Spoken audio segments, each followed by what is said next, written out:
So welcome to the UCI 2022 Urban Cycling World Championships. We're here in Abu Dhabi in the UAE, and we're here for the trials, the men's elite 20-inch finals.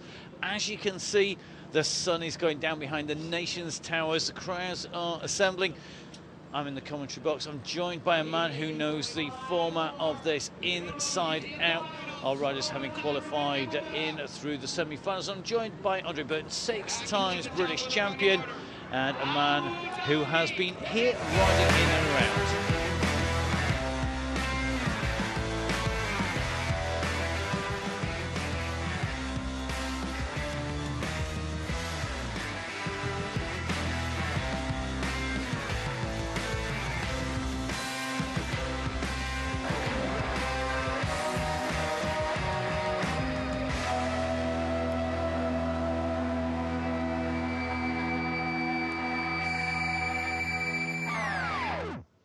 So as you've seen from the action, Andre, there was a little throwback there with some 2021 in there.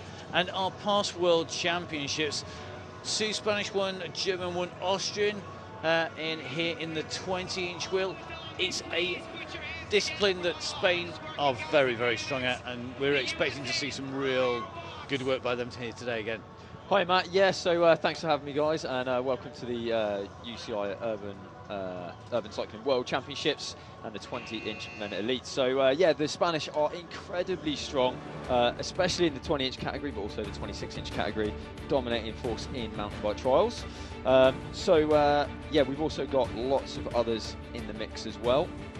And here at the World Championships, you've been watching some of our park that's been taking place. We've seen that freestyle, some serious air up there, and really looking forward to that. There's been already a lot of emotion. So we've seen the flatland, which was incredible to see out there. Such a crazy sport, man. It's so difficult, so technical, and just takes hours and hours of practice to get that good on the bike.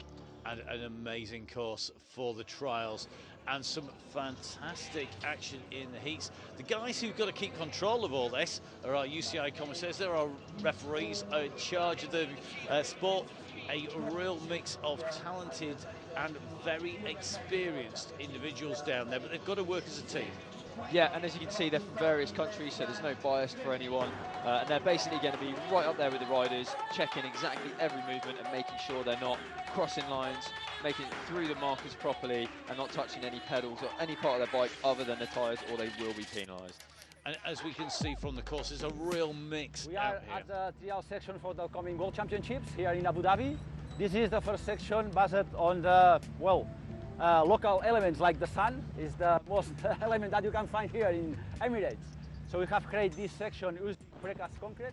It's a section with the rider have to going up to this small surface and going down one sector to the other sector. This is the palm tree section. For me, is the most beautiful section here in Abu Dhabi. You use palm tree. Never before we have worked with this kind of material, so it's completely new for everyone. So we have created different position of the locks, like a Mikado, so they offer super technical and sometimes scary movements, like this hook, like I can jump directly from the top and going down. So for me, it's one of the most beautiful sections here of the world. This boat is not for sailing, neither for fishing. It's for trials, the World Championship. This is a nice waterfall on my back. This is the 5 section. This, we have created a lake where water plays an important role, also the sun. This is the 5 section, will be decisive to know the new world champions.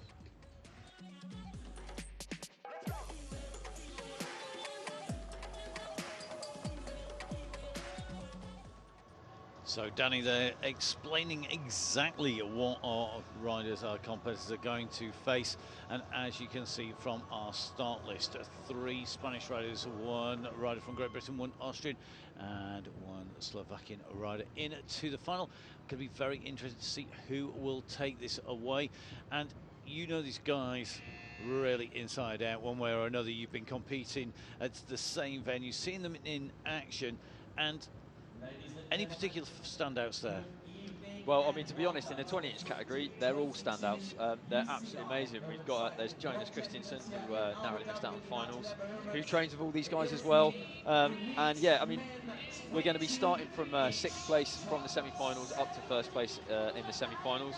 So first rider out is going to be Samuel Laverty. I mean, Samuel, super smooth. We've actually got a really big mix of styles as well. They don't all ride the same as each other. They're going to be using different lines. Thomas Pekako qualified in 5th place, known for just absolutely massive power moves, big Austrian guy. So here we've got Samuel Laverty heading onto the stage first from Slovakia. He's something like 10 times Slovakian champion. He made the finals back in 2019, I think it was, at Chengdu. So he's back into the finals now, narrowly missed out in 2021. And of course we skipped 2020. Yeah, we're hoping for a top result from Samuel. I've been training with him a lot, South Africa, Spain, all over Europe, so I know he's absolutely amazing and what he's capable of. And then next up we have Thomas Pekaka. Thomas is an absolute powerhouse, known for really, really big moves. This guy's got one of the biggest hops on a bike you've ever seen. So he's pretty excited to get on some big moves. Been training hard with him this year. Actually, the three of us were just at Spain for the last 2 weeks training together. So yeah, these guys are really, really pushing it. And then next up we have Eloy Palau, who is one of the top riders from Spain and from Catalonia. He's he's been very, very close to winning the World Championships before, and he's been super motivated. Interesting fact about him: got blown up by a bomb a couple of years ago, unexploded World War II bomb. Wow. Yeah.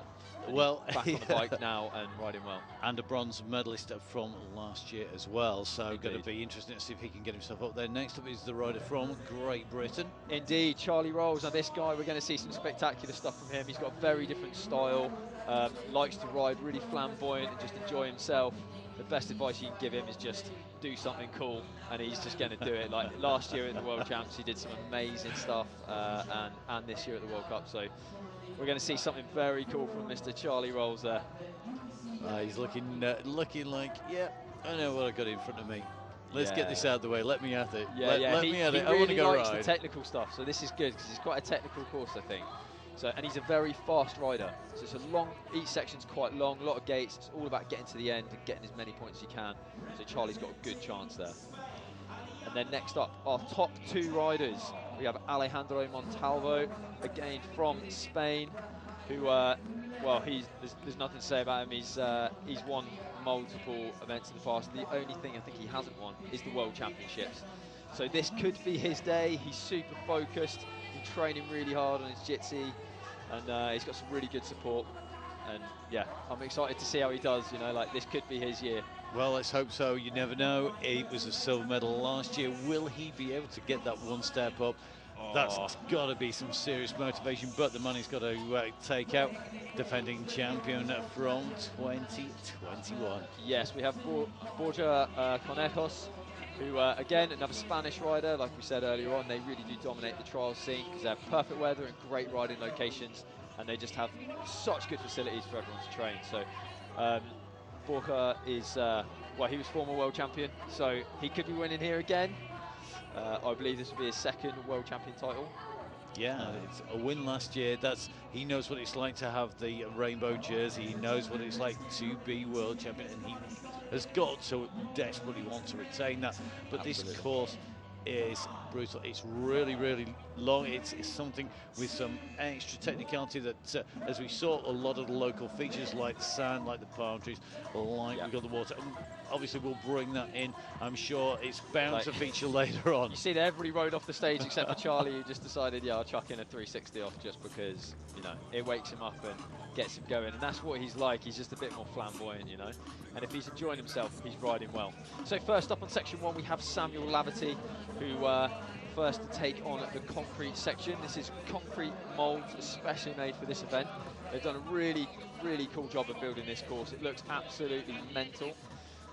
So check this out. Here we go. So collecting points as he goes through each gate. That red column in front of him is worth the first 10 points. So clean through there. He'll be on 10 points so far. Charging his way through the sand there. Here we go. So the first pretty big gap here. It's going to be hooking the front tyre over, keeping that back wheel nice and central. That rather slippy point. Dropping down into the sand. Here we go. So instead of gapping straight across, he's decided to go down, set up on the red edge, across to the green column, then a big gap across to the black one as well. So really technical. Sam's taking his time a little bit here. Come on, Samu.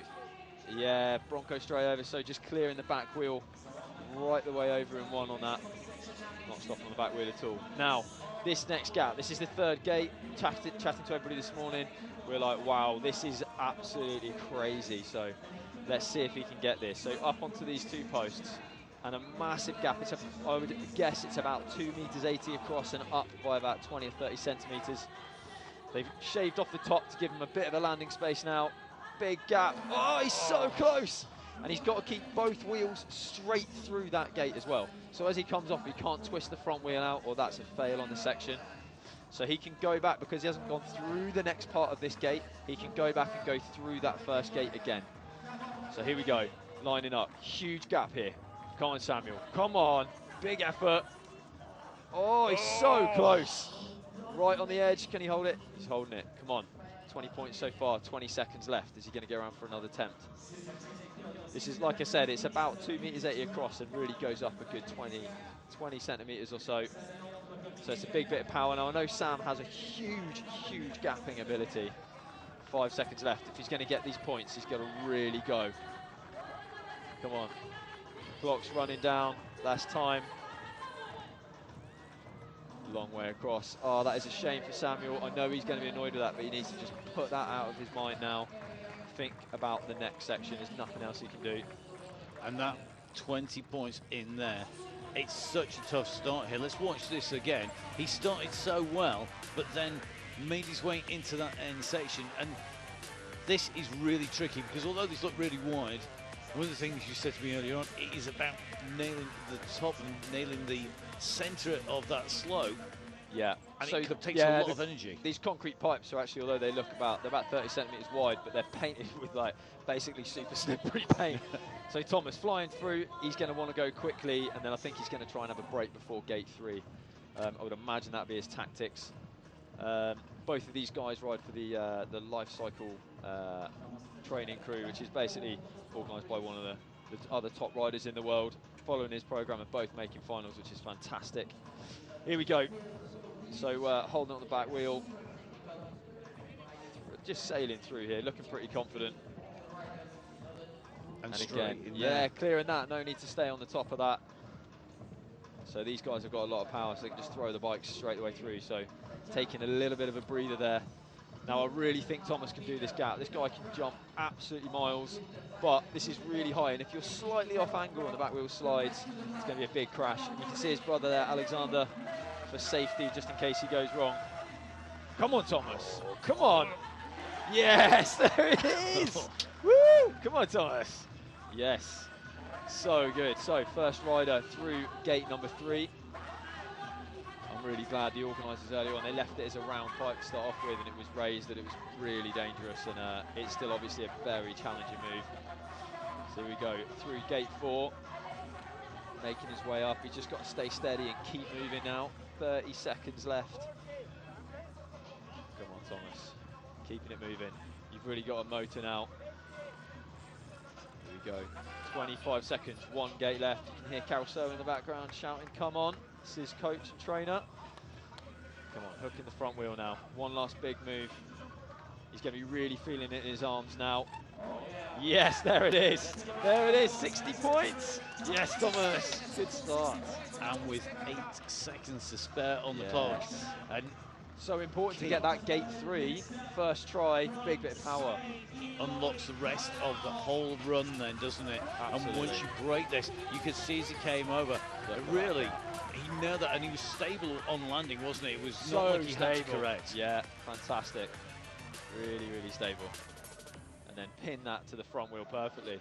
As you can see, he's got the front rim brake on there. Most of these guys are now running the front rim brake and a rear disc, so you've got that pinning power on the front tyre. Here we go. Aloy Palau starts his bid for the World Champion title here in today's finals.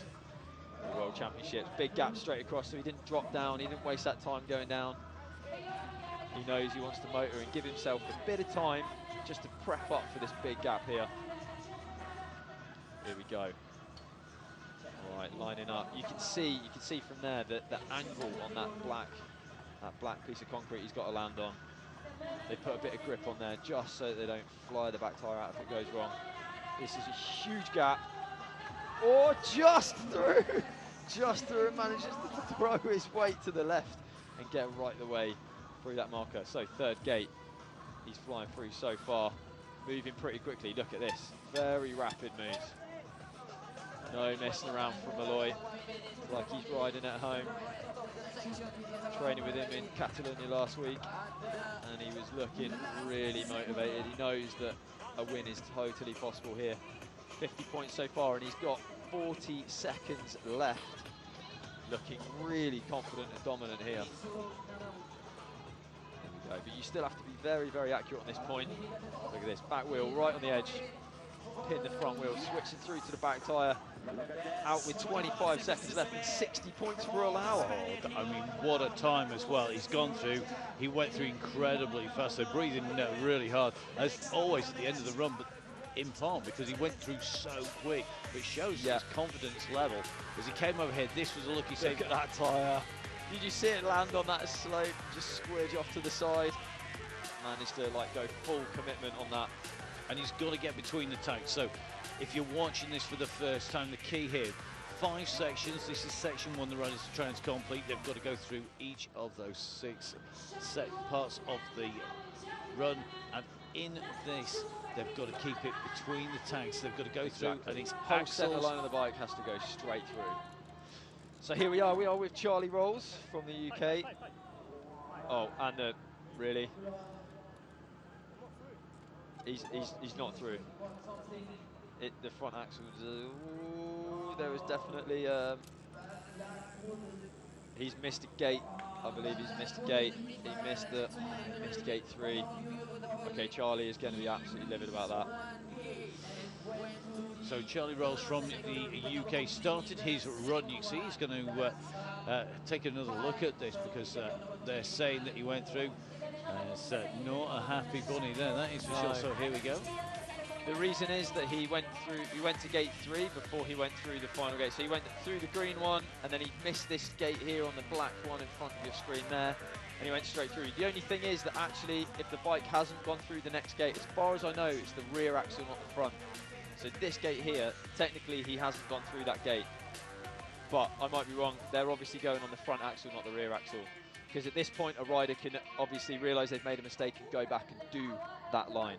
So they may be checking the rules quickly there. But he was obviously so focused on that gap that he's kind of pushed through really fast. But all still to play for, it's an early time. And you see, he nearly did exactly the same. So Alejandro Montalvo here, starting. And he very nearly missed that gate as well that Charlie missed. The problem is when there's your crux move at that point in the section, you get so focused on that, you're like, right, just go straight, get there, rest, focus on that move. Exactly what he's doing there. Just really focusing solid. Got to line up and then a massive burst of power. Here we go, on the back wheel, lining up dead straight. So a really sharp angle on that edge. Yes! Come on, Alejandro. This guy has got some power. He's really developed his big power moves the last few years. But also a very, very technical rider, so he's really come on leaps and bounds. He's going to be definitely hoping he gets 60 points here. So on the back wheel, getting absolutely central on that pipe on the floor. Perfect with the back. And here we go. Another 60 points to Montalvo. Here we go, flying through. So he's got 26 seconds left. Going through gate 5, I believe that is. Dropping down, he's just got gate 6. So he's got 15 seconds to get this last move. And Alejandro can move when he needs to. Getting himself set. Here we go. 60 points for Alejandro Montalvo. So the second to last rider to go through the second section, the second highest scorer in the semi-finals. He was 30 points behind the defending champion in the qualifiers, but he has gone through now. Charlie Rolls was the 3rd best qualifier. He qualified immediately behind. He was only 30 points behind Alejandro. So we've got to see who is going to take this on, who can recover from this, but mistakes are so easy to make under pressure. Here we go, Yeah, defending champion. Yeah, Borka is in on section 1. Let's see if he can keep up with the others and get a full 60 points. Still all to play for. I mean, although Charlie's got off to a bad start, and so has Samuel, though I've seen big comebacks where there's been mistakes later on in the competition and it goes swings and roundabouts. So let's just hope he can fight his way back from that. See what Borka's got here. Can he make this huge gap? I think he's going to get it. Come on. Just checking his time, making sure he's... normally when you walk through sections in your head as a rider, you kind of plan out your time and you think, right, I want to be here in 30 seconds, or have 5 seconds rest here. Just scrape that gap. You see that back tire right on the edge, it kind of just almost gave way as he moved. Oh, first time we've seen a pedal straight up onto that. Very nice, really technical. And now he's trying to get a move on, 43 seconds. So these moves here are really just to eat up time. So rather than just being a challenge of straight difficult moves, it's also putting a bit of a pressure of you as a rider to move quickly under time. So yeah, he's 25 seconds left. So he's a little bit faster than Montalvo to here, so he knows he's got time to get this last move. Little switch to back wheel. You can see these pipes glistening. The back wheel's got no traction here. Cameraman as close as he can get. Here we go, 60 points for Borka as well. Wow, so here we are. We are at the end of the first of our sessions through. We have 4 runners scoring 60 points, one with 20 and Johnny wasn't with 10, but 4 runners tying at the top of the standings. You can see in this run, he was lucky not to go out there, wasn't he? It was really on the edge, and it was only quick reactions that got him off there. I'll tell you what, this morning when we walked around the sections, when it was just painted with a sharp edge on the top, those guys definitely would not have made it. You know, that it would have just absolutely given way. So well done to the organisers for putting that bit of grip on there, because landing like that, the back tyre would have just flown away and it would have been some serious nasty accidents. And of course, we don't want people getting hurt. That is not the idea. So good fighting chance. So there are your results so far. Charlie down there at 10 points, but still all to play for. 4 sections left to go. And Samuel starting his attack on section 2, already on gate 3, I believe. So this rock, you can't see from this angle, but it is really, really thin. And we saw some very bad crashes on this yesterday in the semi-finals. We had exactly the same gate, and it was incredibly tight. So just throwing his bike up to 2 wheels, so those tiny little edges. Samuel looking pretty focused here. He needs to pull this back, doesn't he? He was on 20 points. He was just off the bottom because of that mistake, jumping across the big gap, jump now onto the more natural features where there's a much more bigger variety actually of surface, isn't there? Yeah, so here you've got to be so accurate. We're looking for, and this is a very, very tricky line. This is completely new for the finals. So really tricky. Oh, yes, Samuel, come on. Yo! Managed to keep his foot off the floor there and just stay within the edge of the section. Hanging on for dear life by the looks of it. Going for this very, very technical movement there. Absolutely flowing nicely. Very quick hook. So he's got 15 seconds left. He's got 2 gates to go. Don't think he's going to get 60 points. Can he get this last one? That is, he's made that look easy, and that is a monstrous rock. That rock, a couple of seconds left. Gate 6, this last move, that is monstrous. The hook he did before, just to give you a frame of reference, is literally taller than my head. So it's about 6 foot tall, and he just sailed up it, making it look pretty chill. But there we go, 50 points. I'd say that's a pretty good score for Samuel. Little highlight, this is the second gate, big pedal up straight to 2 wheels. That's about 1m45, 1m50 pedal up. And then that rock there that he's just landed on is skinny and tiny and slippery.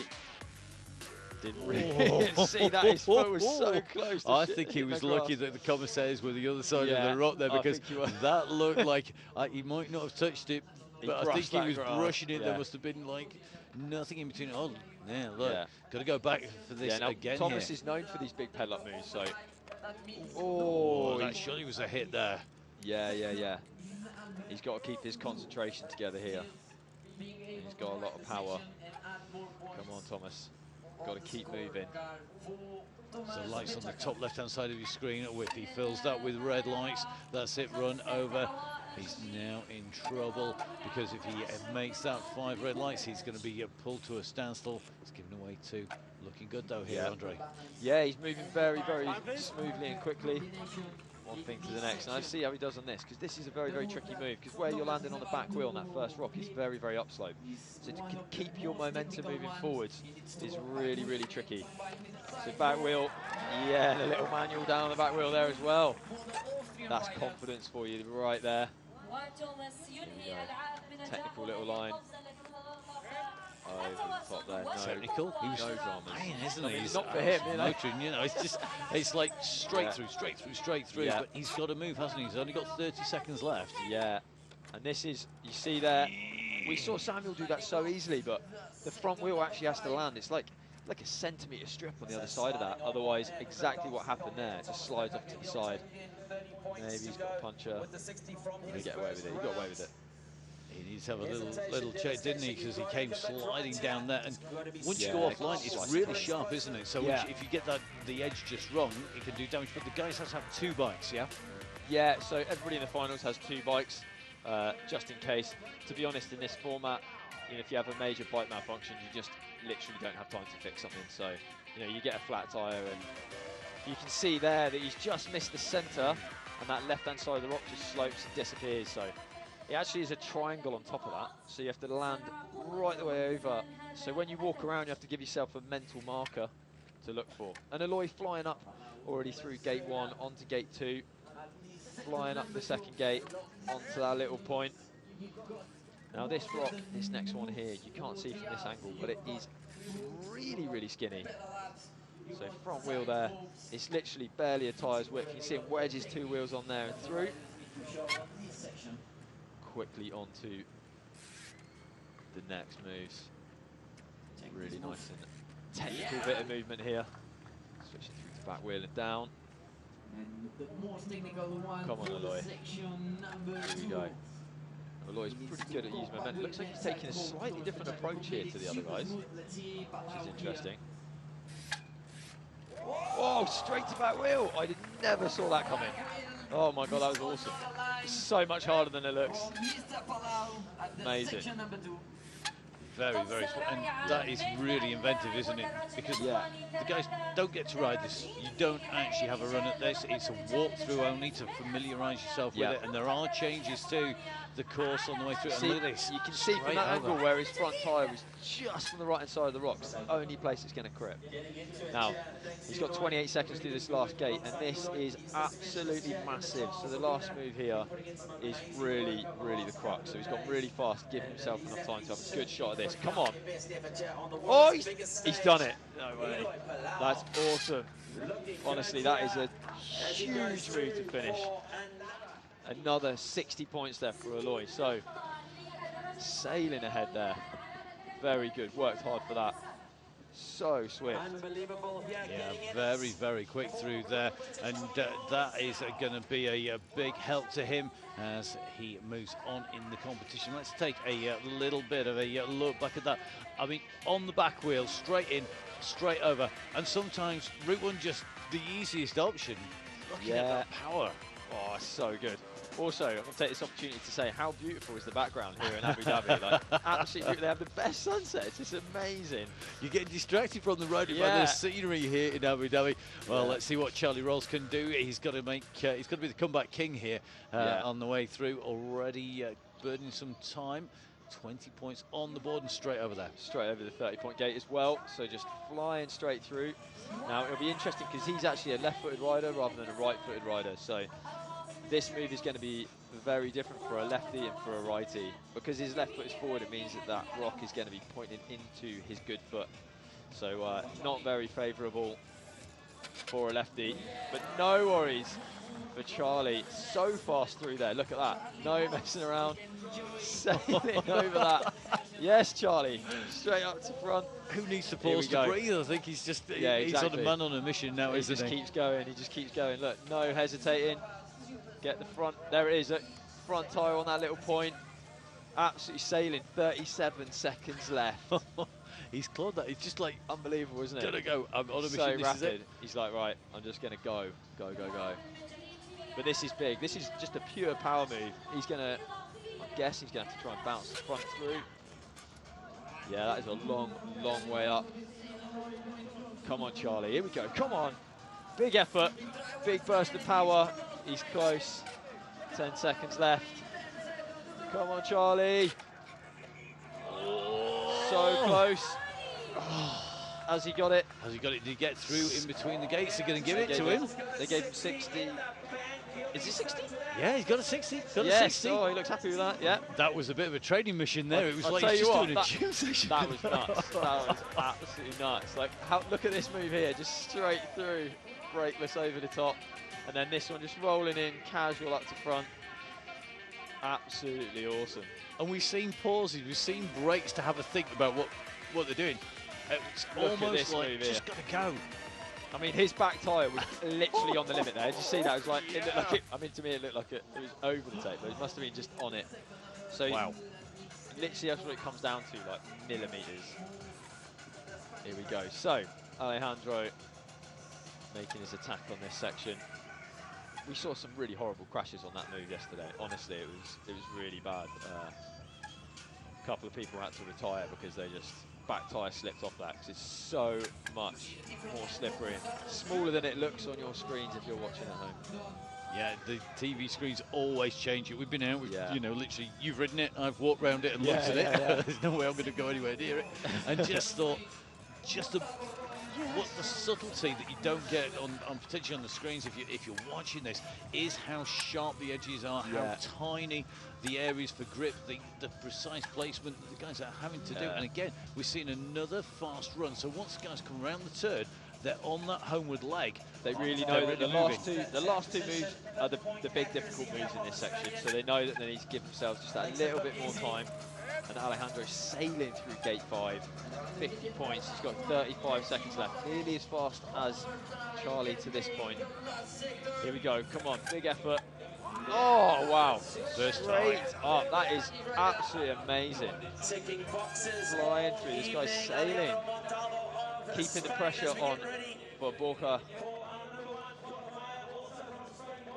Well, this is going to put the pressure on, indeed, onto the defending champion. What a run here by Alejandro. You could see as he moved into this last section, he really went in quick, and then straight over here, first attempt, no 3 bites to the cherry there, he was just straight in and over. Yeah, just absolutely crazy. This move here, look, just inch perfect, sailing straight over. All right, here we go. We are with Borja Conejos. Let's see how he gets on this section. Yeah, no dramas. So 20 points so far. Going for a slightly different approach on this one. The other guy's choosing to go on the other side. But again, like Charlie, he is left-footed. So see how he gets on with this move.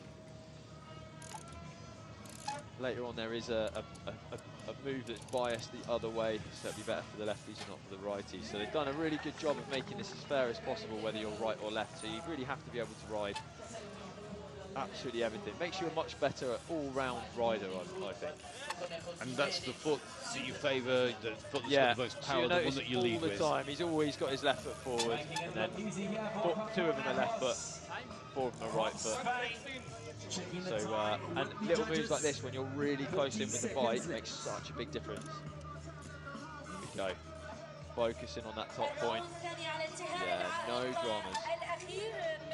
All right then, 30 seconds left. Just one last big move. Long way up this, come on. Here we go, has he got it? Oh, yes. I'll tell you what, I stood next to that and the low part is as high as my shoulder. That's amazing. Imagine that. So good. Right through. These guys are sailing through, so we've got 3 riders on 120 points. They're absolutely flying. So we have at the moment Borja Conejos leading with 120, but on the same score as Alejandro Montalvo, as well as Aloy Palau. Behind then, 90 points for Thomas Pekaka, 70 for Charlie Roll, 70 for Samuel Laverty. So really tight behind as well. And remember, this is going to continue. 3 more sections to go, and now we hit the sand. This is a whole different way of riding, isn't it? Because this is incredibly difficult. If you've ever tried running or riding down a beach, this is about 100 times even harder, because you're not just trying to get forward momentum, these guys are trying to get takeoff as well. Yeah, exactly. So as you compress, the sand kind of pushes away from underneath the tyre. You've got to be really accurate, and of course all of that then gets stuck on the tyres and then goes all over the rocks and everything you're riding on, so it just reduces all your friction. Now, big kicker movement here. I know Samuel's amazing at kickers, so I'm hoping he's going to get this big long way up. Oh, he hooks it, wedges onto the top, and unfortunately puts a foot down, so he loses the points for gate 3. But that is a very, very awkward move. Now, off of this little sharp pointy rock, that side view gives you a really good view of how pointy this rock is. That really small, skinny edge. Try and switch the back wheel, pin the front wheel up on top of the big tower. So with him now having that point up there, it means he can't score any points from here, but he's still got to get through the gate. He can't just bypass it. Yeah, so it's actually it's a good question, because I'm not sure if the judges would have given him the points for the previous gate and then let him get the points for the gate from this, or whether they would have taken the points away from the previous gate. I think from the previous gate, because there's a 0 up there on gate 3. So now he can get the full 10 points for gate 4. Did he manage to keep that clean? I think he did, yeah. So he'll get another 10 points as he drops down. Oh, no, he didn't. He did actually touch his cranks on the top of that one.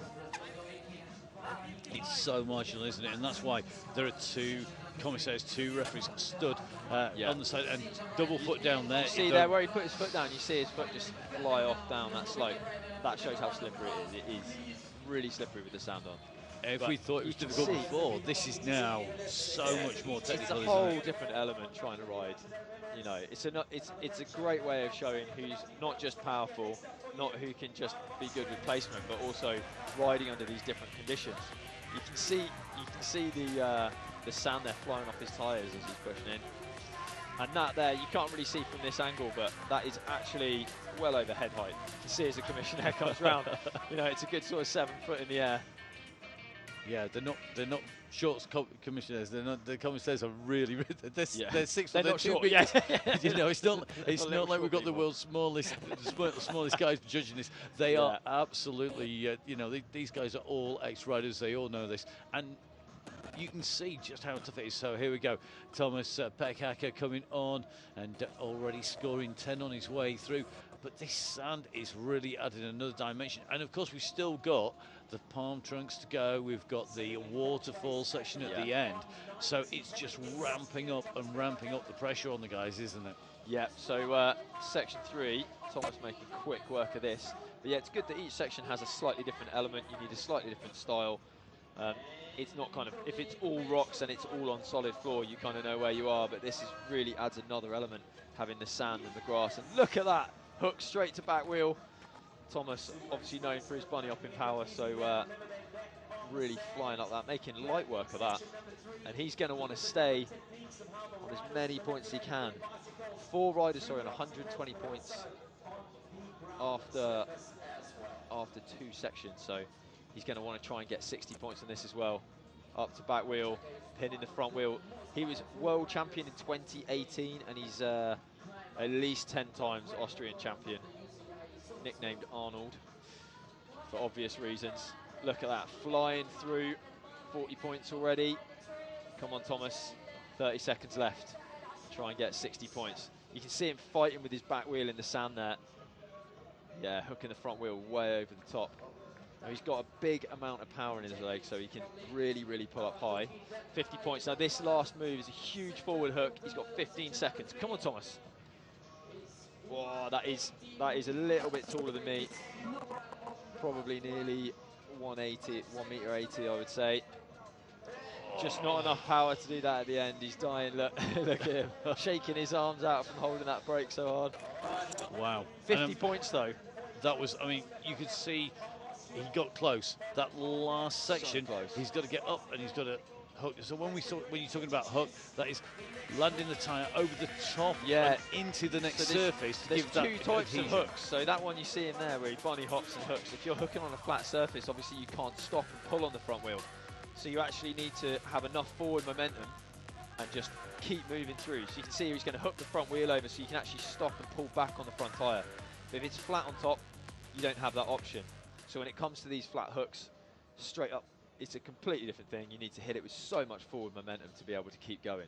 So here we are with Aloy. Let's see what he's got. Okay, here we go. That is definitely Aloy. It says Borka on my screen, but it is Aloy as he works his way through. He's onto the run-up, the big kicker, the third gate. See what he's got. Oh, yes!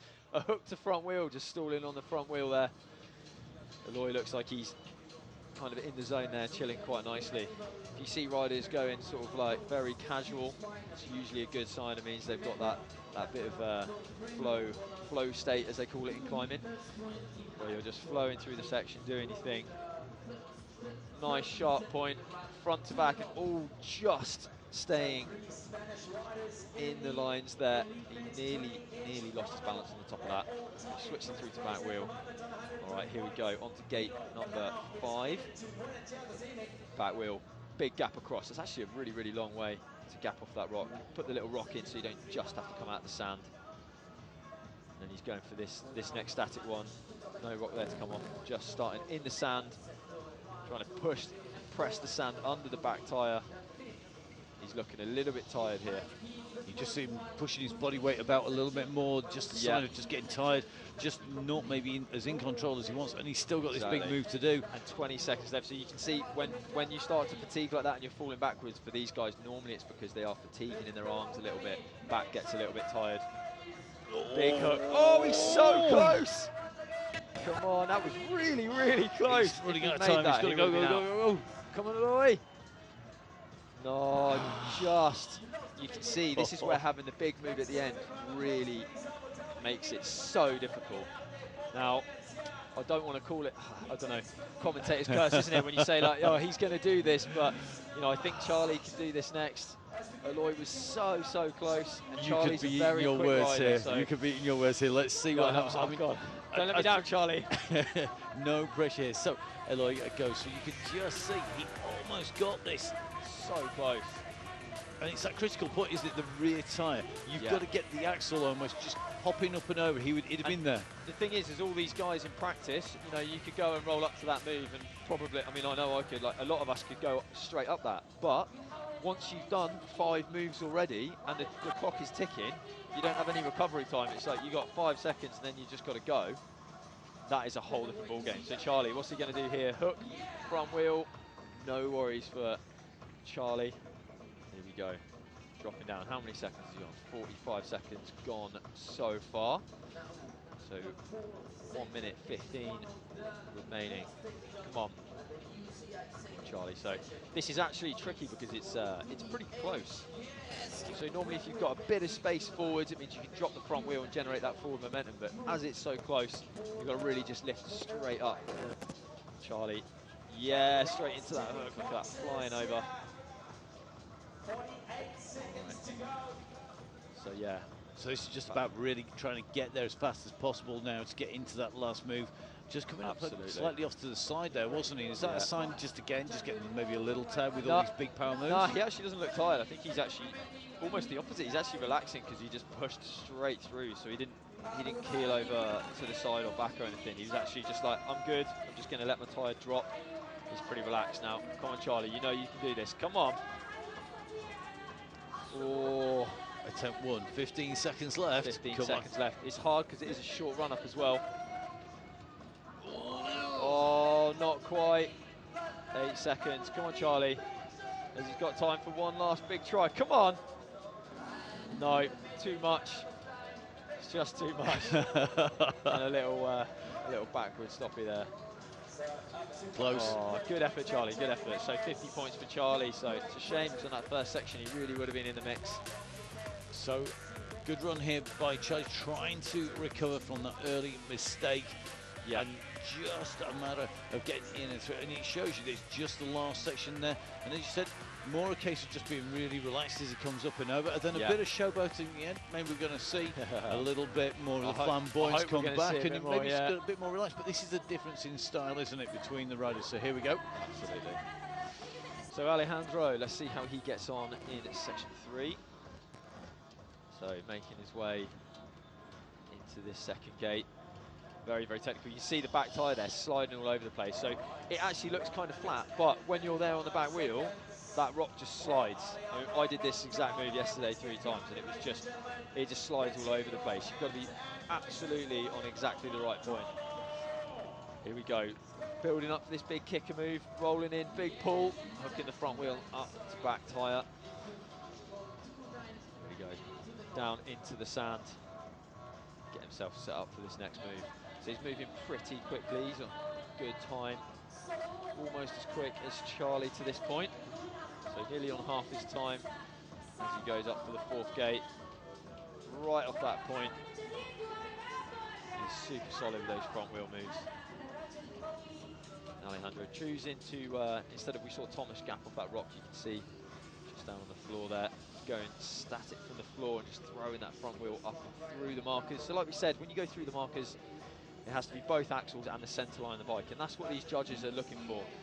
And the commentator there with his hand in a fist, every time they touch a pedal, touch part of the bike, or touch their feet, that will literally signify 1 point deducted, and they can have a maximum of 5 points. Hand down, that signifies you've fallen off the bike, or both feet over one side of the bike and on the floor. That means you've completely failed. You have to stop where you are in the section. So here we go. Alejandro, 15 seconds. Can he get it? Oh, he's done it! First one through. Oh, so he's taken a lead for the first time. We've been able to separate the top 4 riders. Just 10 points ahead until Borja takes his run in just a few moments. So great to watch this run coming in. You can see it up and over, very, very smooth. So precise, there's no landing and then correcting. It's land absolutely spot on and then nailing absolutely everything around here. And you can see those big pull-ups really do suit him. And this really played to his strengths, didn't it? Straight over the top. So good, eh? So good. After all of those other moves. So here we go, defending champion out on the course. Remember, this is section 3 of 5. They were tied at the end of the last round. The question is going to be, who can take this out and away? Will this be Ali? Will it be? Is it going to be Borja? Is he going to be able to get 60? So this is where Alejandro could start edging away. Could start edging away for his first ever World Championship win. He's won the overall World Cup before, won various World Cup rounds, lots of Spanish championships, but never won that rainbow jersey, that ever so elusive coveted rainbow jersey. So here we go. Alejandro is definitely not going to be taking it easy. So 1 minute done, 1 minute to go. So he's got 1 minute left on the clock, still coming in around here. And Andre, as the defending champion, the pressure was on him coming in, wasn't it? It was, you've got your shores to defend. It's interesting, between these 2 Spanish guys, of course they compete a lot together, and it's a lot of forward and backwards, and there seems to be a bit of time when Alejandro's dominant and a bit of time when Borja's dominant. So it'll be interesting to see who comes out on top on this one, because I don't know, this is going to be interesting. But 28 seconds, he's given himself a good amount of time to get this move. He is incredibly powerful. I'd say for outright power, he's maybe just a little bit more powerful. Has he got the power endurance to get up this massive hook at the end of the section, starting just off the wood?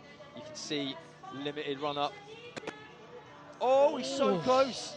10 seconds. This could be it. Alejandro could take a slight lead. Come on. No. He's going to go 50, so that's it. Montalvo is ahead after 3 sections, only by 10 points. Hell of a lot to play for. And another 120 points left in the competition over the next 2 sections. So, who knows what could happen. But I thought you were going to get off that fence of yours then. No. So close, man. And I mean, this run, you could see across here, he just didn't quite seem as confident coming into the end. He left it a long time between the 5th and the 6th set of obstacles. The thing is, you need to do that just to get your breath back, because, of course, if you're going for a 1 rep max in the gym, you have a 5-minute rest period. These guys are talking like 10 seconds, and you're going for a move that is really hot. I mean, that hookup was actually probably the world record only a couple of years ago. That would have been a world record forward hookup. So, you know, that's pretty crazy to be doing that after all of this in the middle of a competition as well. So here we go, Samuel Laverty on to his 4th section, the first one where we really see these palm trunks in use.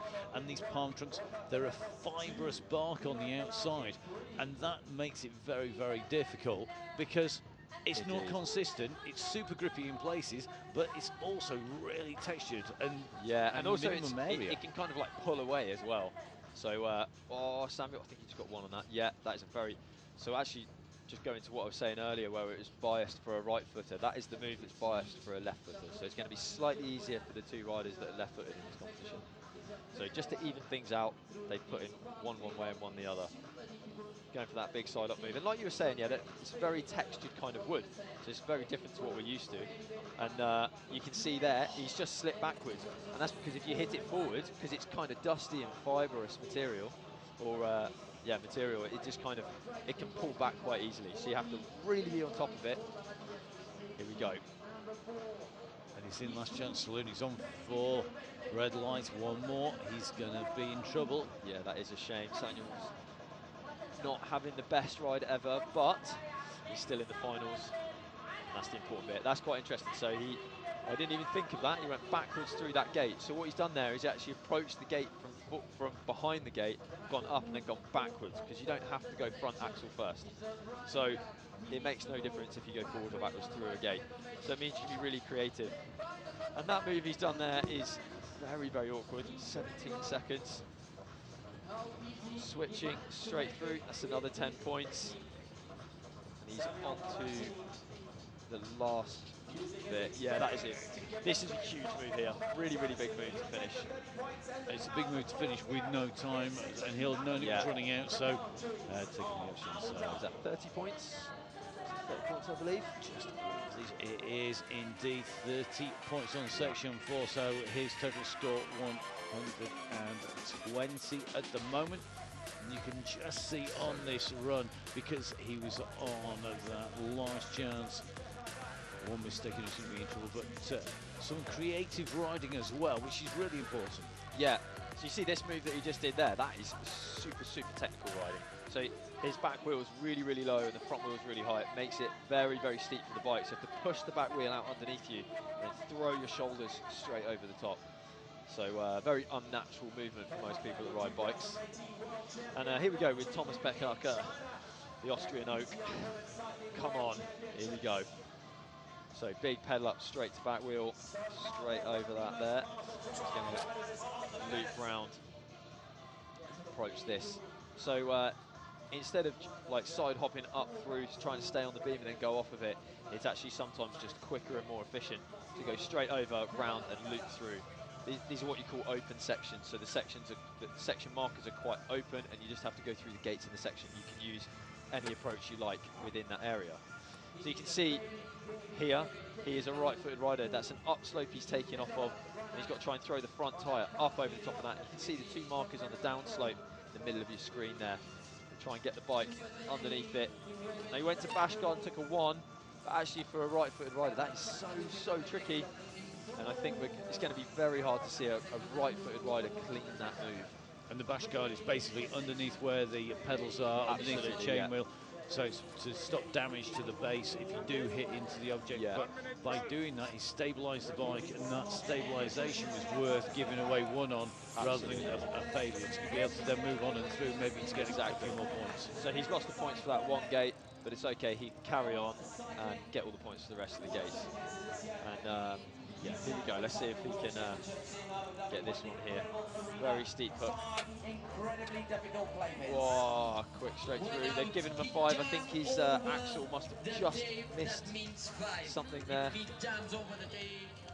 So he looks like he's stopped at 20 points for that section. That is a shame.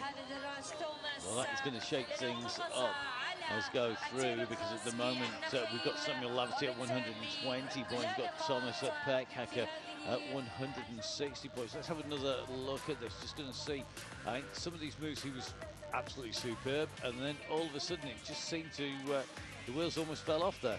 The wheels did fall off that bike. Yeah, so you can see here, yeah, there where he switches up his back wheel, clearly over the tape there. That is a really, really tricky move. I actually walked it earlier and I thought, you know, you've got to be so accurate, very, very close to the marker. I think there, speed is your friend. The faster you go forwards and hit it quickly and go, the more likely you are to stay forwards. And he was a little bit slow on the approach. Let's see how Aloy gets on with it. Good pedal up, look at that. Showing his balance and control. Doing very, very well. So, like I said, coming back from a big injury a couple of years ago, and he came back with a lot of motivation, couldn't ride for quite a long time. Oh, yes, Aloy! That is such a tricky pedal up. Oh my God, that's awesome. So keeping that momentum up that beam and then up to back wheel on the top of that is spectacular. And this is interesting here. So he found a sneaky cheat line there. That's where instead of going from the floor, he's seen that you can just kind of sneak around off of a low point. Got to be very accurate, but as you can see, he made it very, very quick. So this is what you can do on this gate where Thomas unfortunately didn't quite make it. Hooking, yeah, no dramas for Aloy. And looks like he's going to be doing that backwards move. So one little hop to the side and just bringing the centre line of the bike back through. So far, clean on this section. 40 points, he's doing really, really well. For the moment, he is out in first place. Yes, hooking, front to back wheel, staying on the back tyre. What? How did he hold that? Oh, look at this, flying through. He is absolutely fine. Right, this is the big move. This is the move that we were wondering, can anybody do it? 25 seconds. He's got this and then two other sections of this last very... Yes! Oh my God, yes! Yes, Aloy, that is huge. Honestly, absolutely huge. 10 seconds, 60 points. Oh my God, what a legend. Wow. Yes, Aloy. Well, that has put the cat amongst the pigeons, because that is really going to move him up. 230 points, a perfect score on the way through. He's actually only dropped 10 points in 4 sections. 10 points in 4 sections. That's going to be a very close race. That's so tight. And as all these sections change, you can see this. Look at that. He was at home on this, wasn't he? That was, he nearly held it and turned to the right and went through. Thought, no, I'm going to go round. I've got the time. It's all good. That's amazing. Right, Charlie, come on, buddy. Let's see what he's got. Hopefully he's going to roll in and have a bit of fun here. Come on. Oh, and we've just cut to... OK, so he nicely floated up that. So he goes. So he's a left-footed rider, so he can put the front wheel to the side there. Space for the pedals to up and around that move. Oh, that was very, very close, because there's actually a pink gate at the bottom of that, so you can't ride along that bottom move. And he's got one red light up on there, so I'm not quite sure where he clipped that on the way through. But just clipped his pedal there, straight through. I think he's decided he's not going to get a podium. He's just going to float around and do his thing, pretend he's not even in a competition. Come on, Charlie, fly up this. Yeah, no worries. And then this little backwards move as well. There it is. So another 10 points, up to 30 points for Charlie, halfway through his time. So this really tricky overhanging hook. If you saw that from the side, yeah, commissionaire in his way. Yeah, cameraman definitely in the way there.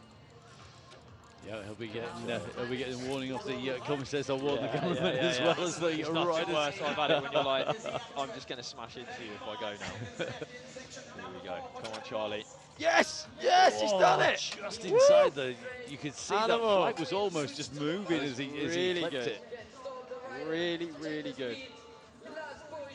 Yes, over the top. So there we go. 50 points. Dropped that one little touch on the way through. Maybe we'll get a little rerun of that on the way round. He's like, yeah, no, sure. Maybe that's okay, but you know something. I think that's a good run.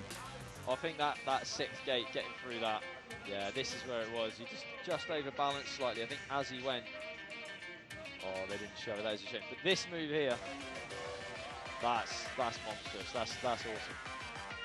Really good, flying through, nearly hitting the cameraman. They're definitely getting a little bit up close. That's not the kind of feature view I want to see. Super, super close. Nice It's great to see just the detail as they come in. So here we go, 2 riders to go. And Charlie's going to watch on here as Alejandro goes into this section. Yeah, so Alejandro, again, look at that. Straight in, no messing around. Little bounce to the front wheel, off onto that, and then holding his balance very, very nicely. Looks like he's going to go for the fast approach as well. Pedal up again. Oh, yes. That is, honestly, that is such a hard move. They're making it look casual, but it is so, so difficult. And seriously fast, isn't he? This is, I really mean, fast. look at the clock. We're on 30 seconds burn, and he's right down at the end of the course. And Yeah. he's starting to make his way back very shortly. So clearly on a bit of a mission to get into the end with a little bit of time, I think. Yeah, as you can see, he's so confident with that that front wheel technique on the pedal up look. With these big rounded edges, he's really good at just bouncing the front tyre and using that momentum to bring the back wheel up a little bit higher, and you force the handlebars forwards. And again, he's really made sure that leaned a little bit to the right, taking the back tyre nice and high. And then here he's just going to go up to back, little hop sideways, just so he goes through that plane of the markers there. And he's got this very, very awkward hook. 45 seconds left. Lloyd watching closely because he knows he's kind of, as they're all friends and they don't want everybody to go wrong and they train together and everything, but equally Lloyd's going to be watching going, please don't make this, Alejandro. Well, he's had one bite of the cherry at the moment. He's on 2nd attempt now. He's struggling. He needs to kick the back wheel out a little bit steeper. If he can get that back wheel a bit steeper, there it is. Yeah, staying on the back tyre. Look at that. Yes. Very nice. Now 14 seconds to do his last gates. Can he get it? Oh, wow. That was a big, big move. So quick. 5 seconds. So close time-wise. Oh! Oh, did he get out? He's made it. That was unreal. 5 seconds in the last move. Ah, madness. He so wants tight. to win. Wow. 240 points to Alejandro. Eloy's got 230. And we've still got Borka to come, who is right in there as well. So that hookup on the previous section, literally like we said, like the 10 points just makes such a difference.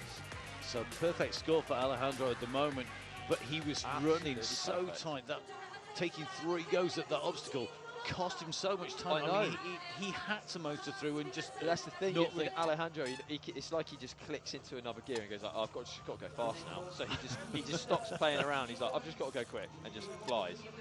So Borka, left-footed rider, so he can just sneak the front wheel up to the side. Little shunt up 2 wheels, nice and smooth down to the floor. Try not to hit the cameraman on the way. Really quickly working through here. He's going to go for this little sneaky, accurate line there. So it's just a little stump on the side. You can sneak around that marker. Call it sneaky. It's in the rules and it's in the smart rules. riding. It's sneaky / very clever. And yeah, I mean, I'm a big fan of like the kind of like very technical riding. So where I'll look at something and think, yeah, I can spin around that 180 and land on my front wheel. And everybody else is like, I don't get how that works, you know. But it's good. You've got to work these sections to your strengths, you know. And yes, no worries. So he's gone through that nice and straight. Halfway through his time, 40 points, 2 gates left. Come on, Borka. Let's see if he's got this awkward hook. We saw the other guy. We just saw Montalvo struggling with a little bit. Here we go. Oh yeah, straight, pinning the front wheel on the top. And it gives him 40 seconds left, just under 40 seconds to go. So he's got plenty of time, saving a lot of time because of that. So looks like this could come down to the last section as well. It's going to be very interesting to see what happens on that last section because it really is a combination of everything put together. We will see who's got that. Let's see what he can do. Oh! And that's it. He's got a point. There's no point in carrying on because you can't get the points for the last gate. He's going to be a bit annoyed with that. But 50 points. So 240, 230, 220 at the top of the leaderboard so far. Let's see what this is going to do. It's going to have that jumble. Here we go. So 220 for the defending champion. And he was so quick. It looked so good. Did he almost just take his foot off the gas? Well, he overpowered the back wheel. So basically, it's like looping out. So the back wheel just flies out underneath. And because obviously there's nothing underneath it, it's just boom, straight underneath. It's all about timing with trials. So you have to get the power in the pedals, the rotations, and then lift at the right time. And if you're a split second too late, the back wheel flies out underneath, especially when it gets to these really big moves like this. So here we go. We've got Samuel Laverty starting section 5, the last section of the finals here. Let's see how he gets on. Now this is a very, very different element. This could really, really change everything because you've got water, sand, brakes that don't work, no grip on your tyres. Tricky, awkward movements over these rocks. Apart from all that, it's a piece of cake, really. Yeah, other than that, you know, no drama. No drama, sir. Well, let's see if we get a drama out of Samuel Laverty. He's in 6th position. He'll be looking to try and move up into the top 5. And still plenty of opportunity for people to make mistakes and drop points in here. And the water absolutely pouring back off the back wheel of the bike, just trying to keep everything clear of the sand, minimise the contact, I guess. Yeah, I mean, that's why he went through the water with the front wheel out of the water, just to keep that, like, you know, the minimal amount of sand and keep that front brake working as much as possible. Because obviously you can see there, he's got a rear disc and a front rim brake. Rim brakes just don't work as well as disc. Oh no, just overbalanced to the right. Oh, Samuel. Still, finalist at the World Championship is pretty epic. Team Slovakia should be very proud of him. Well, he stands up there almost as tall as the nation's tower, hiding the bike down on the sand, and that's his competition done. It is going to be a 6th place today for Samuel Laverty in theory, but I think that's going to be in practice. Realistically, there's no way that we're not going to see Thomas Beckhacker get at least a few points on the way through this next section. We should keep him just inside that top 5. So good run, but just a mistake up on the rocks. And if you've not seen the women's competition, we're not going to give you any spoilers. Make sure you watch it because it's absolutely superb, particularly building into its climax towards the end of the competition. And then we're seeing the same here once again. Great course design that really has ramped up the pressure as we've gone through the competition. Yeah, it's very, very different to a lot of the World Cups and World Championships we've had for the past like 3, 4, even 5 years. So I think here, personally, my personal opinion is it's a lot more varied in what we're riding, which really shows which riders have the best all-round ability. It's not just power, it's not just technical. It's really a bit of everything that is trials and a lot more kind of old school, if you like. And this section here is a lot more of a kind of old school style section.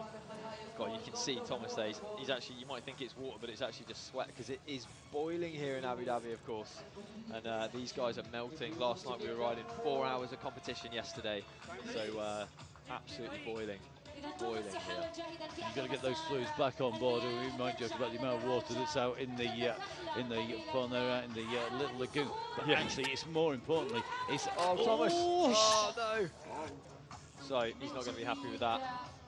Not going to be happy with that. But it shows how slippery these rocks are because he's trying to get himself set up. So he's going to go to back wheel. And actually, this next move, tiny little point there. You see the tyres just sliding. If you're not really far forwards on that, tyres just slide it back. Commentator's curse could have almost been in effect there, so it's going to be 180 points there for Thomas Beckhacker coming through, scoring 20 points in that section. So stays up ahead. We're going to see if he's going to make the top. He should do. Should be in there. Will he get top 4? Can he make it? I get the feeling that Charlie Rolls will probably get more than 10 points in this. So I would say that you know. I'm going to touch wood very quickly that we see a long run through here. We're not seeing people get round to turn at the end of the section. We're coming in through, up over the boat, coming through the water and into the sand. And it's that mix, isn't it? It's that complete composite of the water, the see sand, the back tire there and the slow-mo flying off. Because that's actually, it looks quite wide, that rock, but it's really thin. You have to land in exactly the right place, slightly to the left-hand side. And also, like we were saying, you have to go fast because it's long sections, it's a lot of gates, a lot of moves. But if you're trying to move fast and you have low grip, then you're going to put your tyre in slightly the wrong place. That's it, you're gone. You're going to slide off and you're going to lose all your points. So Aloy now knows he has to have a very solid ride on this section. He's got to move quickly and solidly in order to keep the pressure on the other guys and hope that he can stay ahead and let them make a mistake. So looking for all these little points. Oh, look at that. He's just absolutely flown through it. Yeah, no messing about at all. Like it wasn't there, but you saw the depth of the sand as he landed there, that front wheel planted down in, and just, I don't think he really needed his brake on there, he just kept on standstill. Okay, so this move here is so difficult. I've seen four different ways of people trying this. We had this in the semi-finals, and that was awesome, because the rock that he's come off to set up on is actually such a slope on the back wheel. So you've got to throw your weight into it and move before it slides. 2 more gates to go, 40 seconds. Yes, Aloy, come on. Keep the pressure on. Now, 2 last moves. Little move, and he's going to drop down to a rock in front of him. You can't quite see it, it's just below the screen there. Well, he's going straight across the front, 60 points. Woo! Get in there. Yes, Aloy. Look at that, he's absolutely cleaned it. He has dropped 10 points. Missed 1 gate in the whole competition. Across the competition, what a result. That is some going, and stunning what riding. A move there. Now, the pressure is really on. Alejandro knows now that he's got to finish on 60. He has to finish on 60. If he doesn't, he's going to give away another World Championship title again, which I'm sure he doesn't want to do. But Aloy, he's been so close. So it's slimed on points. When we get to the end, it then goes back to the position in the semi-final. Absolutely, yep. And in the semi-final, just to remind people, we had Aloy finishing at 3 positions ahead. Sorry, 3 positions behind Borja. So it's all going to come down to who finishes where, if they're on the same points. But it means that it's going to come down to these moves. It's what can they deliver? We've got 3 more riders to go. I mean, Charlie, I think, I'm kind of hoping Charlie does quite well on this section, because this is much more like he rides back in England. Basically rain, slippery, horrible rocks. You're trying to say honestly, it rains a lot and the rocks are slippery. Yeah, we were out training in Spain. It was nice and sunny and warm, and then I saw the videos of him training on kind of green, slippery, horrible rocks. So look at that. You see, and that is why. That is why on this he's so good. And straight to the rocks as well on the way down, so he didn't dive into the sand. So and again, he's got a minute left as well. Look, he's rapid on this. He's got a good amount of time. A different approach. He's gone for the pedal up through the sand. And how do you pedal up through sand? I don't know. Ask Charlie. Right, getting that power from that run up. No idea how he's done it. Come on, Charlie. 44 seconds left to get these last 2 gates. Similar, or maybe just a bit quicker than Aloy previously. Hooking the front wheel. Not a lot of grip there at all. Yes, the back tyre dropping down.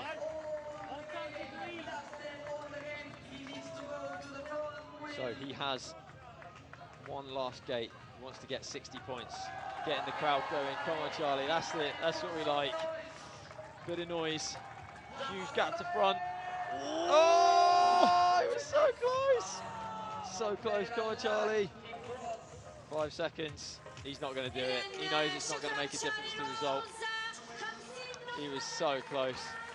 50 points though. Good score. Just that last gap. He's not quite making it. He's really up there, but he's going to finish in 4th place. So it's going to be a clean sweep for Team Spain on the podium now. Who's going to be wearing those medals in what order? Who's going to get that rainbow jersey? Exactly. It's not going to be Charlie Ross. A really flamboyant display, even winding the crowd up towards the end as he went through, and he's got to regret missing out on that gate on the very first section. Like we saw with Vera as well earlier on, you know, like you make a little mistake, you know. You can be in trouble, and it's going to put real pressure on. You'll have to watch the women's to find out, was she able to make it come and the comeback on the way through. Make sure you give it a watch. Absolutely astounding to see the women, and there was drama all over the place, just like we've seen here today in the men's. This, the very final section, and now we're into our last 2 riders. Okay, Alejandro Montalvo so far, he's clean. He knows he needs to finish on 60 points. If he gets 60, that's it. He's going to be world champion. So the pressure is on to stay completely steady and solid as he moves through this. Come on, Alejandro. A lot of concentration. Needs to hang around, but not too much. Oh no! 20 points. 20 points, so far.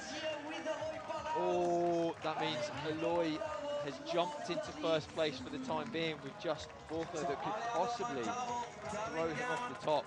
Absolutely Oh gutted, my isn't God, he? Alejandro, that's unbelievable. I'm really, really sad for Alejandro there because It was that section, as you said, you went up and the wheel slipped sideways. Yeah. And look at the reaction that we're going to see, what we're going to see.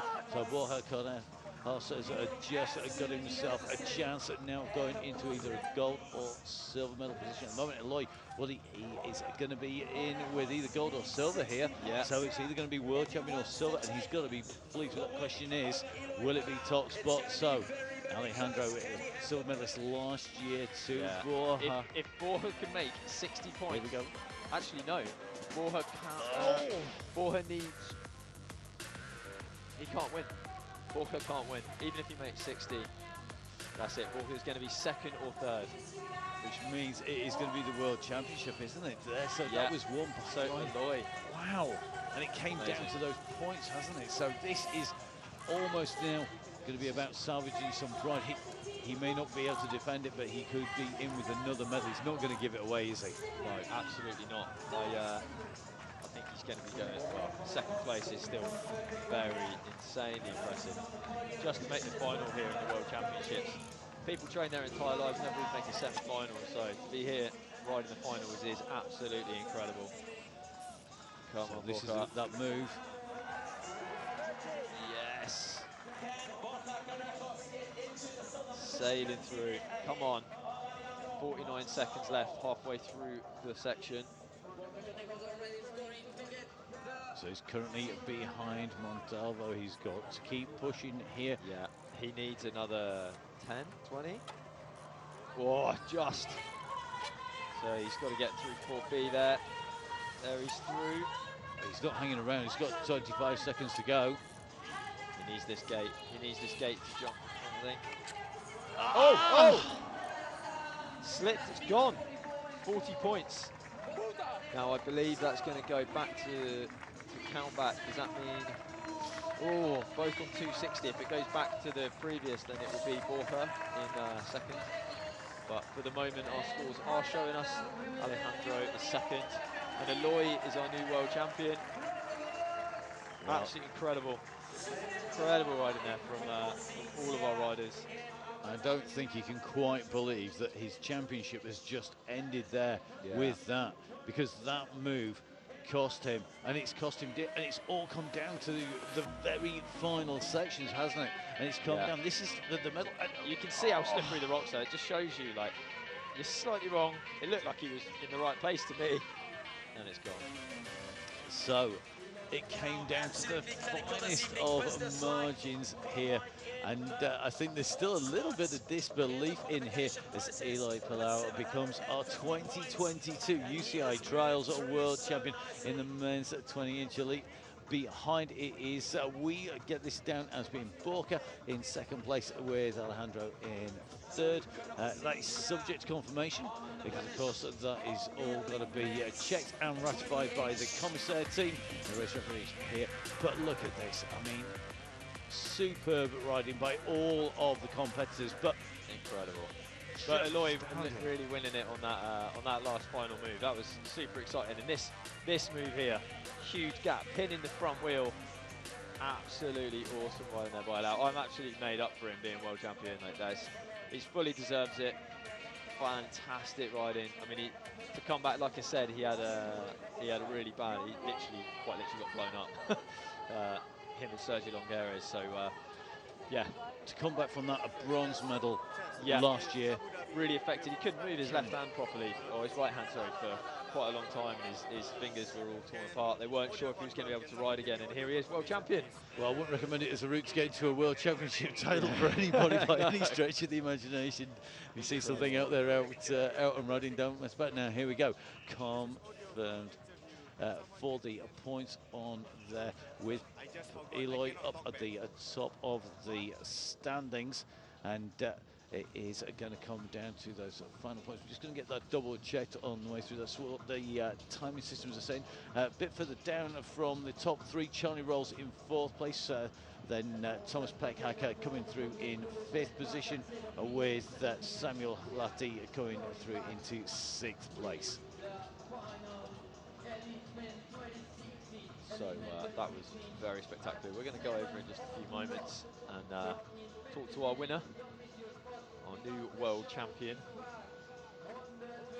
So some great riding here today and some great action, and the course design today has been astounding. I think it's brought us right in to the finale from this really technical gap jump right on the very first sections. You could see that he really meant business and gave it a real almost perfect run. I mean, dropping look at this, literally 10 points. I mean, that is astounding, and you could say a very worthy winner on a course that showed all the skills that you need. Absolutely, yeah. I mean, I feel like it's a very well-rounded course. There was a lot of different moves, and it shows that these guys have been training in all the right ways. And especially that last section, just the mixture of water and sand, it's pretty much the worst. A trials rider's nightmare. But yeah, it really means that you have to be so accurate all the time. Well, what a great run here today, and you can just see an astounding move as it goes up over the top. Incredible riding. Well done, Eloy.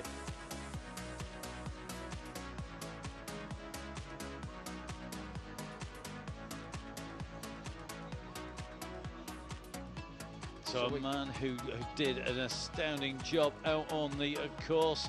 Let's catch up with our 2022 world champion.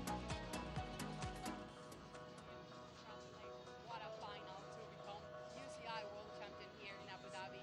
How are you feeling right now?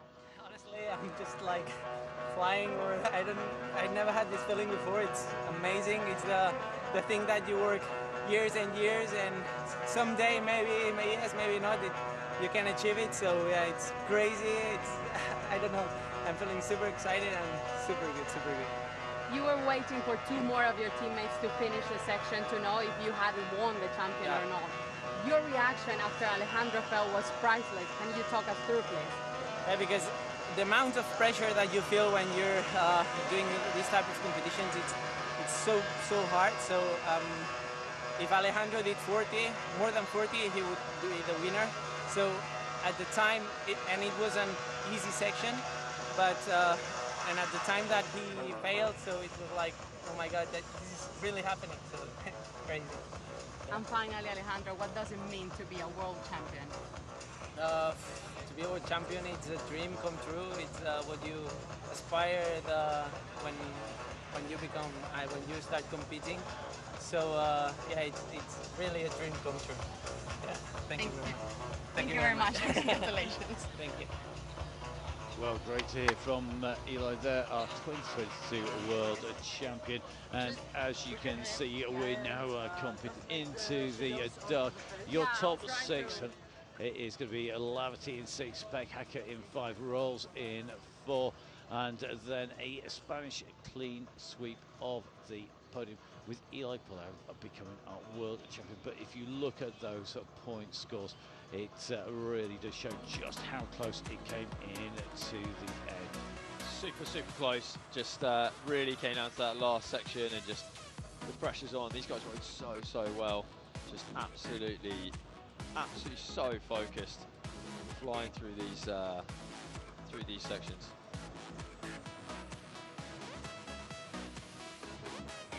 So just going to see a few highlights from these guys.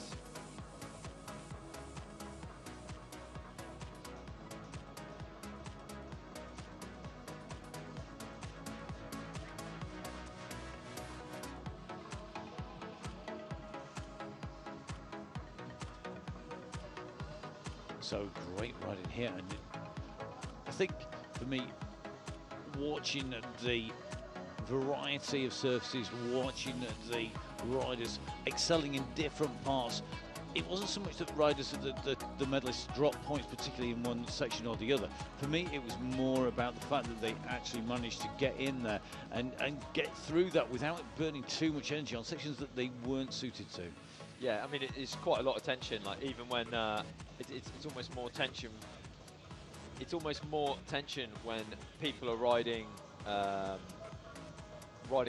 close to each other. You know, you can't make a mistake. You know that there's that pressure that you can't make a mistake. And we saw, unfortunately, for Montalvo there, it cost him. It cost him a lovely new top to wear. Indeed, and that World Champions jersey is the one that they all wanted. It's going to be Eli who's going to be pulling that jersey on our podiums very shortly indeed.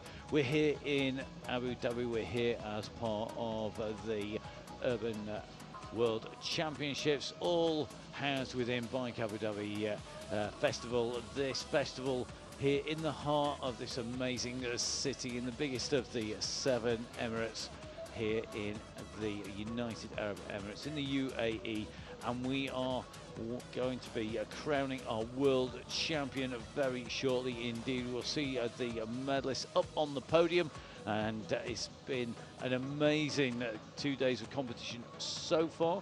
We've seen our flatland, we've seen 2/3 of our trials finals that we're going to be bringing you here today, and we've still got our men's 26-inch to come.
So it's amazing action and some amazing riders. We're going to join our next medalist here, and we're going to hear what our second place rider has to say.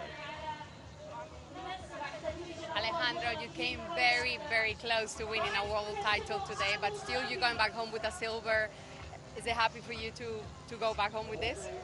Yeah, my riding was very, very well. I was riding incredible, and the last session I have a mistake in the middle of the session, so at this moment now I lost the possibility to win the world title.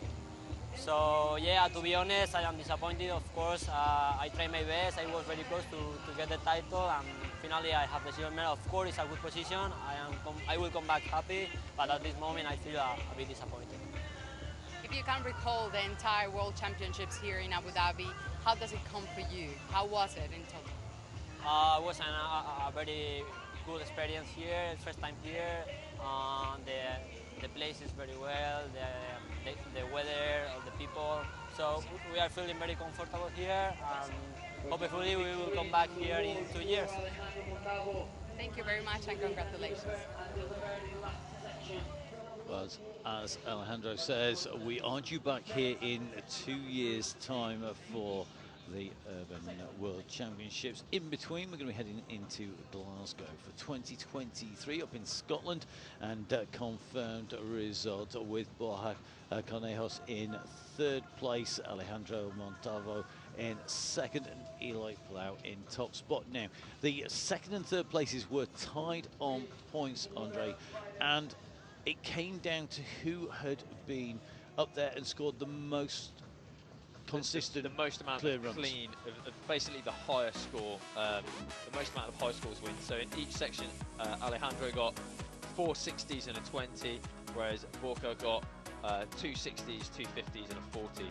So actually, Alejandro cleared a higher percentage of high-level scores. So essentially, that means Alejandro wins. And it was so tight. I mean, one mistake and you can be in major trouble. We've seen here Pek Hacker, the rider in 5th position, and a rider who's got loads of power and the straight legs, that straight coming up, but not to be, because he didn't have that all-round that this course really needed. Yeah, a little bit too slippery for him to put his power down today, but that's how it goes. That's why you need to be absolutely. So 4th place for Charlie Rolls here today from Great Britain, going in front of the Slovakian rider and in front of the Austrian. And Charlie with an early mistake, which really he's going to be ruined. And it was an error rather than a riding error. Yeah, just a little bit too focused on the next sort of like major move, and he missed the gate at the start there. So that really put him on the back burner from the start, which is such a shame. I feel like he kind of probably didn't push as hard through the rest of it because, you know, kind of felt like he'd kind of already lost it. He knew it was going to be a high-scoring competition, so, you know, it's a bit of a shame. He's done incredibly well. Good ride, but not into the medals. Maybe next year on almost home turf in Glasgow. But this man, he came here as our defending champion. He came here with a will to win it. He was up against his teammates in the last few sections. So here we go. The riders are coming in and through. Great to see that those riders who were not in the winning competition, not taking the top spot, still putting in a good performance, and I'm hopefully going to be seeing them in action again. So here at the UCI 2022 Urban Cycling World Championships here in Abu Dhabi in the UAE, our Trials Men's Elite 26-inch finals.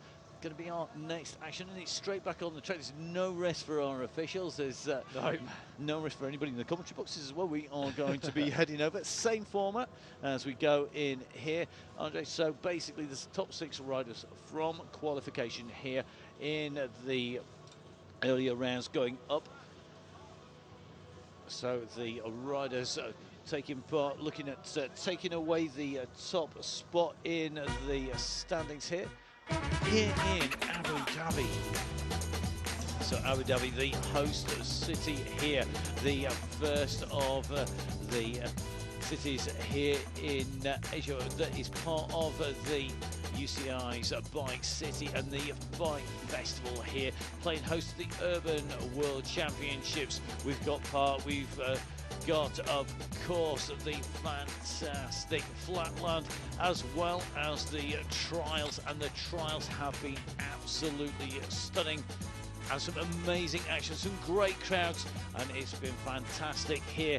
As the sun has blazed down, it's turned into evening, and as you can see, there is one man who's really dominated the World Championships, a man that my co-host here, Andre Burton, the 6 times national champion, knows very well. It's Jack Carthy. I do indeed, yeah. I've trained with Jack quite a lot. So Jack's actually won 4 world champion titles, and he's going to be defending his world champion title from last year as well.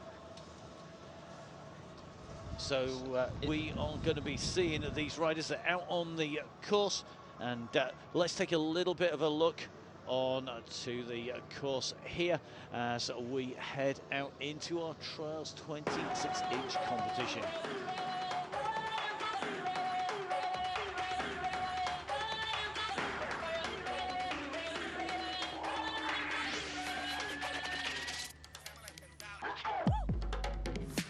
We are at the trial section for the upcoming World Championships here in Abu Dhabi. This is the first section based on the, local elements like the sun is the most element that you can find here in Emirates. So we have created this section using precast concrete. It's a section with the rider have to going up to this small surface and going down one sector to the other sector. This is the palm tree section. For me, is the most beautiful section here in Abu Dhabi. You use palm tree. Never before we have worked with this kind of material, so it's completely new for everyone. So we have created different position of the box, like a picado. So they offer super technical and sometimes scary movements, like this hook, like I can jump directly from the top and going down. So for me, it's one of the most beautiful sections here of the walls. This boat is not for sailing, neither for fishing. It's for trials, the World Championship. This is a nice waterfall on my back. This is the 5 section. This, we have created a lake where water plays an important role, also the sun. This is the 5 section, will be decisive to know the new world champions.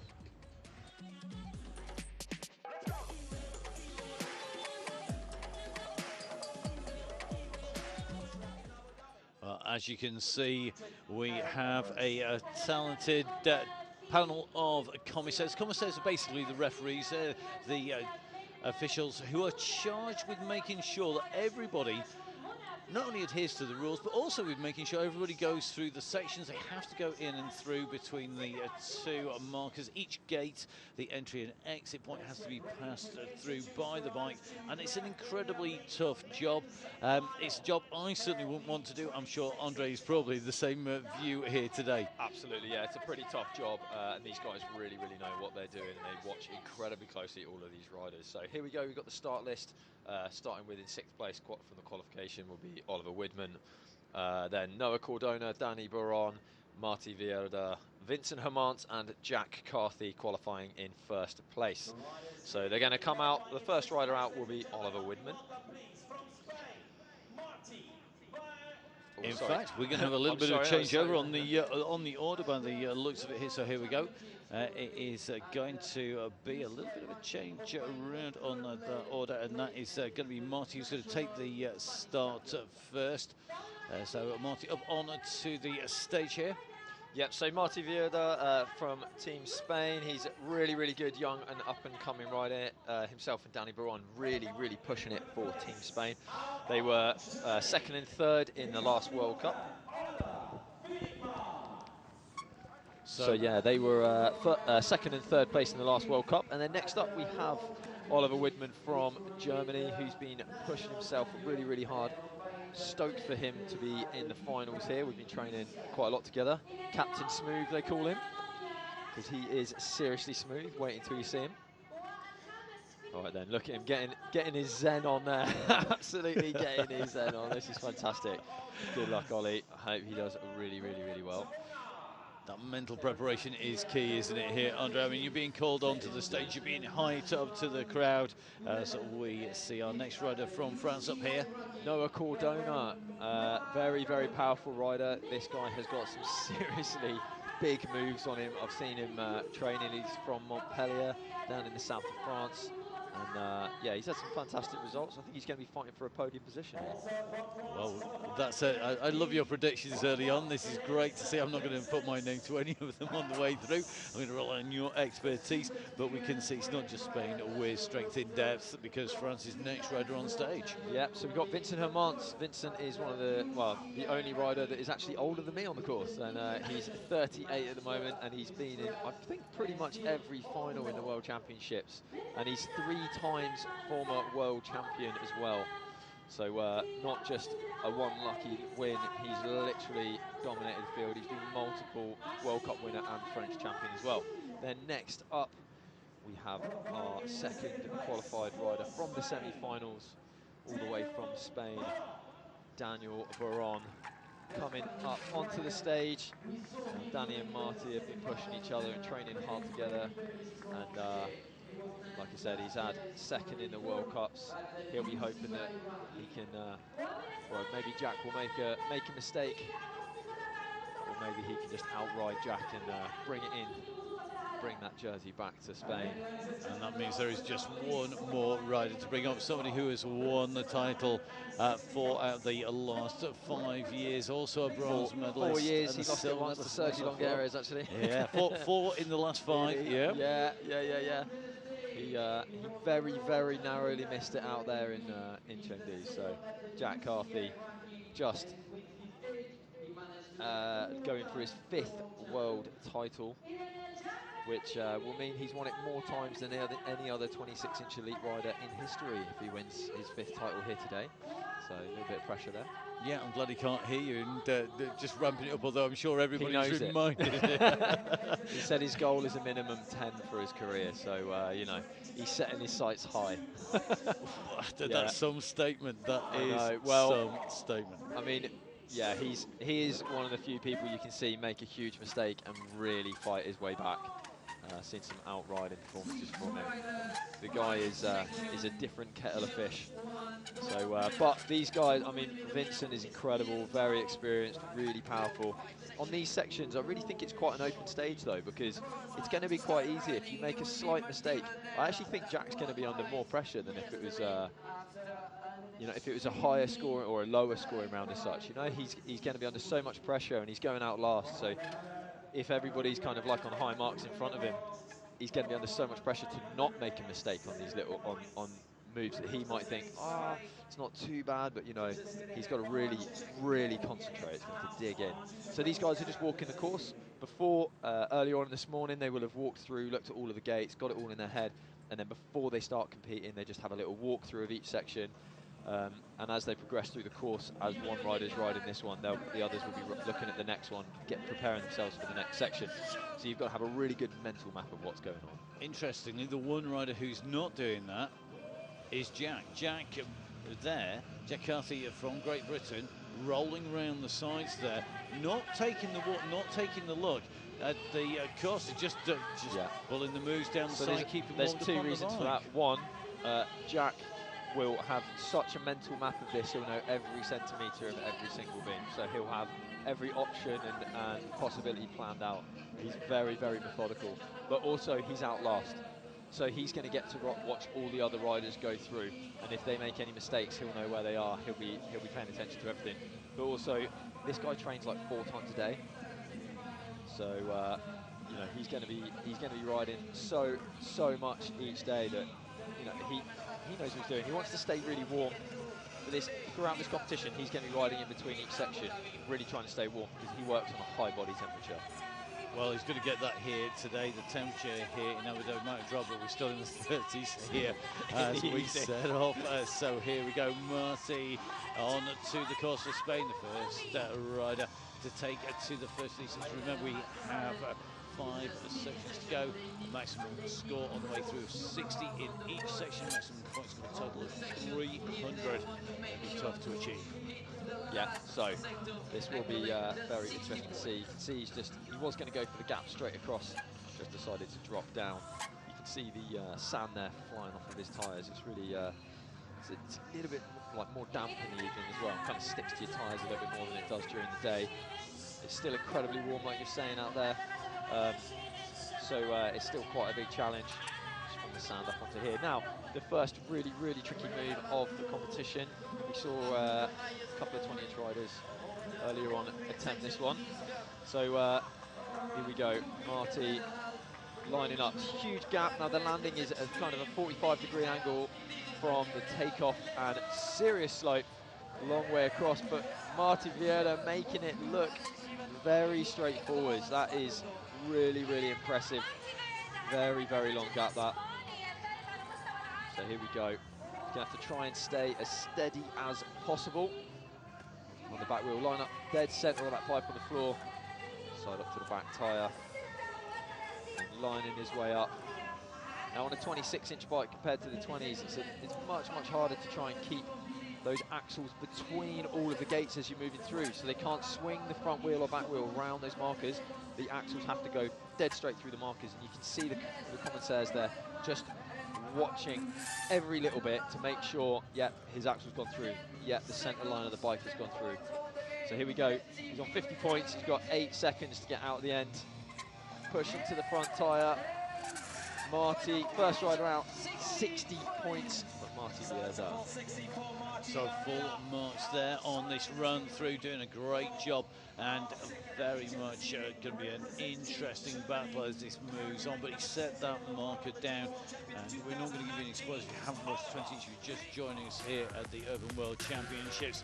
This has been a tough course. It has challenged the riders in all of the categories in the trials competition here, and a great run to start us off here. Andre looked like he had this basically totally under control, nothing really that phased him at all. Yeah, I'd say that was a pretty much perfect run. I mean, like he has been third in the last, I think it was the last World Cup in Vic, or not the last, the one before in Vic in Spain.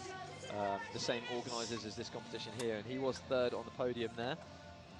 And here we go. Oliver Woodman starts his attack on the World Championships final here in Abu Dhabi, the Urban Cycling World Championships. And here we go. He's lining up for the first major move. So 20 points so far through the first 2 gates. He's going to switch up to his back tyre. Going to get really focused, really push as hard as possible. Come on, Oliver. Here we go. Oh, so smooth. Ah, yes. That is why they call him Captain Smooth. Here we go. See, he was focused on that. The eyes were just laser beams into the top, into that landing. Absolutely. He rides incredibly focused. Yes. Just to try and keep those nerves down. Riding really solid on his Kruger's bike there. Up on the back tyre. Yes. He's got to move fast and smooth. Oh, very nice. And he kept that momentum going, didn't he? Yeah, he's flying through. He's got 30 seconds left. He's not even having a rest. Up to back tyre. Front to back switching. Oh, oh, oh. Oh! He nearly lost the point at the end there. That was so 20 seconds close. left. I don't know why he rushed so much at the end, because he actually had loads and loads of time. He smashed through that run back, didn't he? He was on a roll, and he just kind of kept that momentum going, but then it nearly cost him as he came off the top of that last pillar. That really got close, because he came off sideways. He could have lost that. Exactly. So if his axle was slightly further back when he came off sideways, that would have been 5 points. He would have lost, or he would have lost the 10 points in the last gate. So yeah, very lucky there to stay on that. Look at that focus. Absolutely inch perfect. And having to hop his way hopping back through the sand at the finish, yeah, because you can't pedal, you just get no traction. You just have to power through. So Noah Cordona for Team France, all the way over from Montpellier. So he's pretty much used to this heat. He's pretty much what he trains in every day over there. Big gap down onto that post. Nice and accurate. Moving very swiftly through the sectors of this first section here. Front wheel up. So he is known for being incredibly powerful. I've trained with him again, like all over the place, and he's done some huge moves. This guy has got some power. So here we go. Getting himself in the right zone. Here we go. Come on, Noah. Big burst of power. Look at that. He made that look so straightforward. Apart from the look on his face, it was the only thing that gave it away that it was actually pretty difficult. He looked quite worried there, but his body would suggest otherwise. So much power in those legs. Here we go. Dead centre on the back tyre. If you look at it down there. Yeah, keeping that front wheel really close to that pillar to keep the front axle in as he moves up. Pushing the front wheel. Putting that front wheel nice and close through there. Now he's got to keep moving. He's got 30 seconds left. So he needs to keep moving. 25 seconds. So Oliver was out the end by this point. So he's really got to get moving. That's it for 50 points. 13 seconds. Here he goes. Come on. Come on, Noah. Got to get moving. You can't mess about.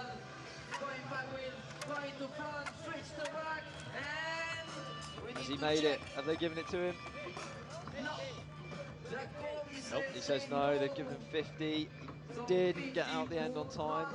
Yep, they're showing the stopwatch there, so the confirmation, you can't argue with the clock there. Well, I'm sure he could, but he's not going to be able to. And this gap jump here, there's a big difference, isn't there? But because a 26-inch, wheel bike. Oh, so close to the edge. That 26-inch bike is longer, isn't it?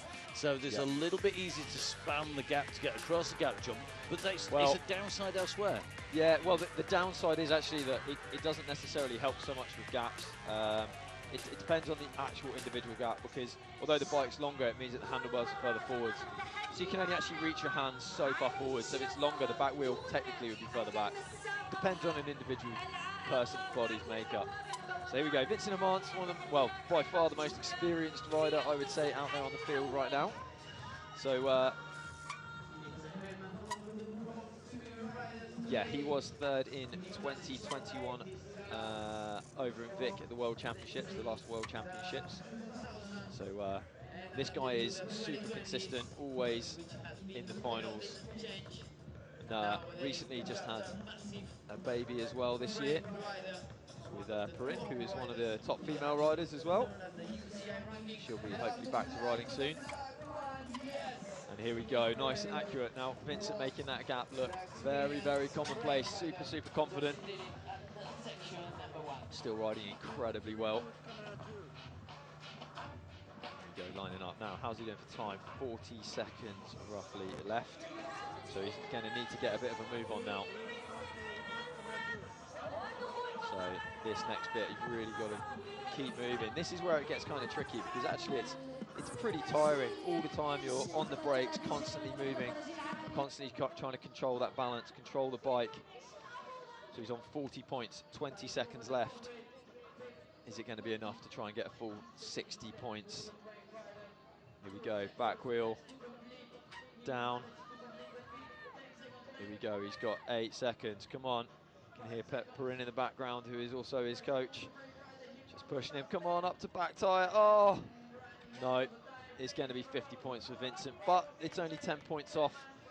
So all to play for. So we've got Oliver Widman and Martin Vieira so far on 60 points. Vincent and Noah Cordona on 50 points. So here we go. We have Danny Baron, followed by Jack Carthy next. So 2 more riders to go. Great run here, but ran out of time. And interestingly, it was our first 2 starters that have scored perfect scores on the way through there. And is that because the course is going to, because of the sand, is it deteriorating, or is it just suiting them? I just think it's suiting them, and it's also a bit of confidence as well. I think they've gone out and gone like, do you know what, I'm not going to hang around. So they've just kind of gone, right, I'm just going to attack it. You know, they've got nothing to lose. So I think that's a bit of their mentality. But Danny Baron, I think we're going to see him move very, very quickly. He's really known for moving fast through sections. He's really, really fit. Still really young as well. Got a long career ahead of him. So let's see how he gets on. Can he nail this absolute whopper of a gap? So lining up. So you just see Jack Carthy watching on here. He's going to be following through. He's watching every single move, isn't he? Like I said, that's why he wasn't walking earlier, because he watches when they ride. He knows what he's doing. He's been in this position plenty of times before, hasn't he? Yeah. Considering Jack's just 25. Scary. He deserves to be older, the amount of title he's taken and how well he's riding. But he's up against it, because we are seeing some pace with 40 seconds on the clock still, 30 points in the bag. But we see mistakes on here, and it is easy to get this wrong. They are so slippery as you come here. One wrong misplace, and it could all be over. But so he's going to get in and through this first section. And let's see how tight those scores are at the end. Oh, here we go. So that's 40 points so far. He's got 17 seconds. Oh, sorry, 50 points last gate. I think he's going to get this. Come on. Switch to back. Pin that front wheel. Oh, the front wheel just slid.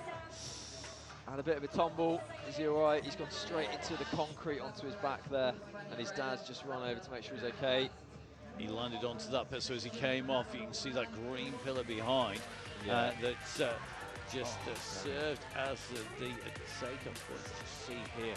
So his front wheel, he's pinned it.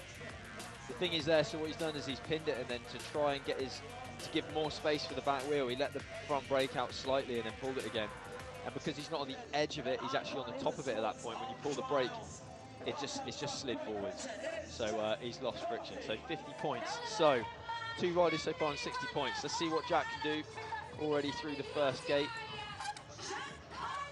And he knows that he needs 60 points on this. Let's see how he does.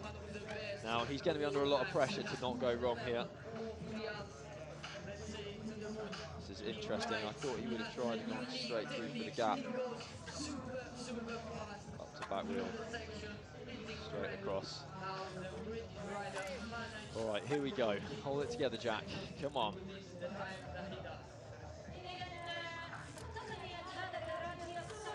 So, the big gap. I would think for Jack this should be pretty good. He's looking, dare I say it, slightly nervous. But, come on, Jack. Very focused. No worries, staying on the back tyre all the way through. So 58 seconds left. He's on 30 points, he's halfway through. Pedal up technique along that beam, nice and smooth. Here we go, yes. Back tyre, 1, 2, 3, yes. Here we go, he's checking the time as he's going through. Keeping a good checks as he goes through. Gate number 5, I think he's timed that perfectly well to get there set for the last gate. Knows that he's got enough time to get this last section, last gate of the section. And like I said earlier on, it's actually quite close for the front wheel. Yeah, no worries for Jack. Out with 10 seconds left. And popped his way off there, didn't he? He didn't even bother touching the sand. Straight through. He's absolutely pumped with that love. That on his way in and through. I think he timed that very well.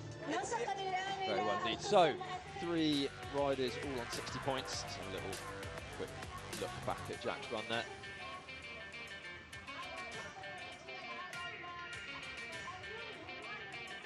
See the tyre deforming as it lands on top of the pillar on the very crest there.